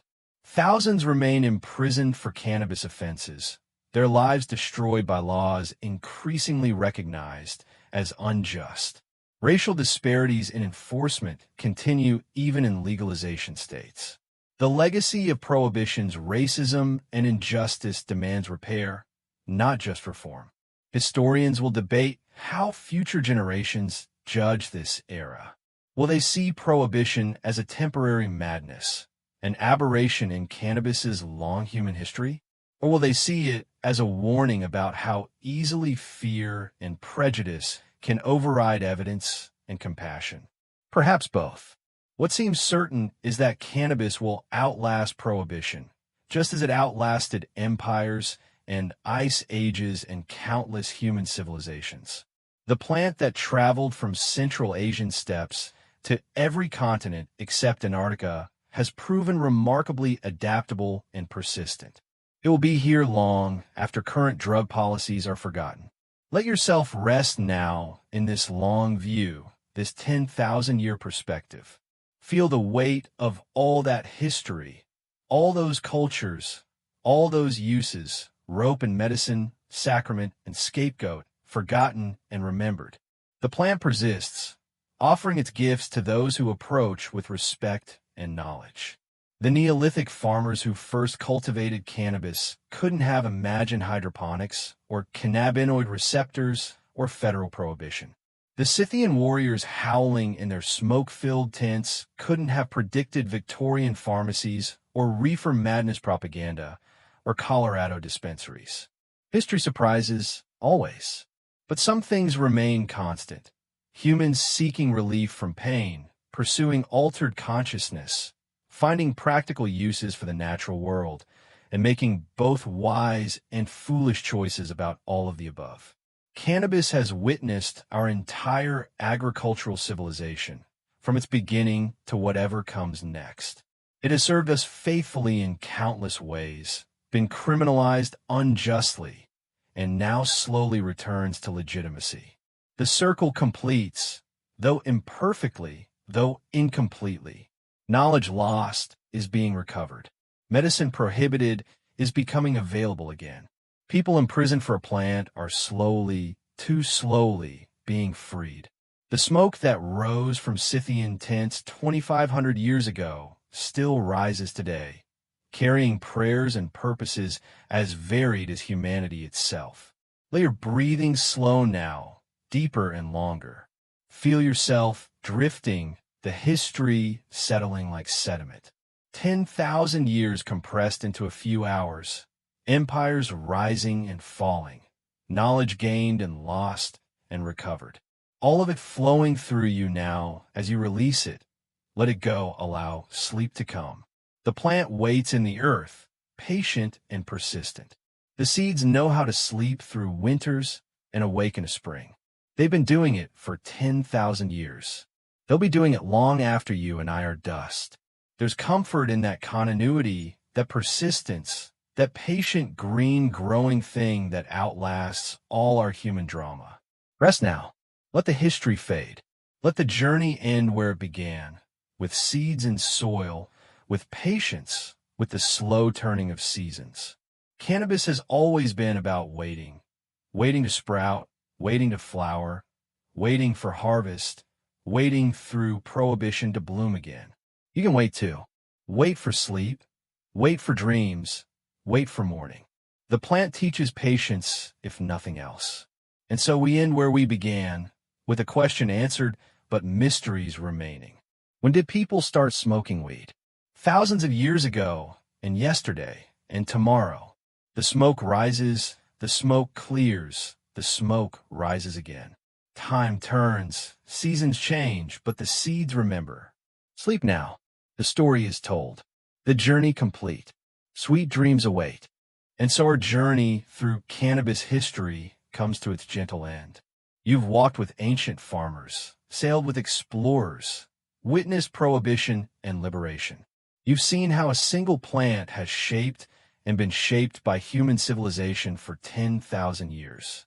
The story is vast, complex, and profoundly human, full of wisdom and foolishness, compassion and cruelty, knowledge gained and lost, and slowly recovered. But now it's time to let all of that fade. Let the names and dates drift away like smoke. Let the empires crumble back to dust. Let the long arc of history settle into simply rest. You've traveled far tonight, across continents and centuries. Your mind has worked, processing all this information, making connections, understanding patterns. Now it deserves peace. Now it deserves sleep. Feel yourself sinking deeper into your bed, your body heavy and warm.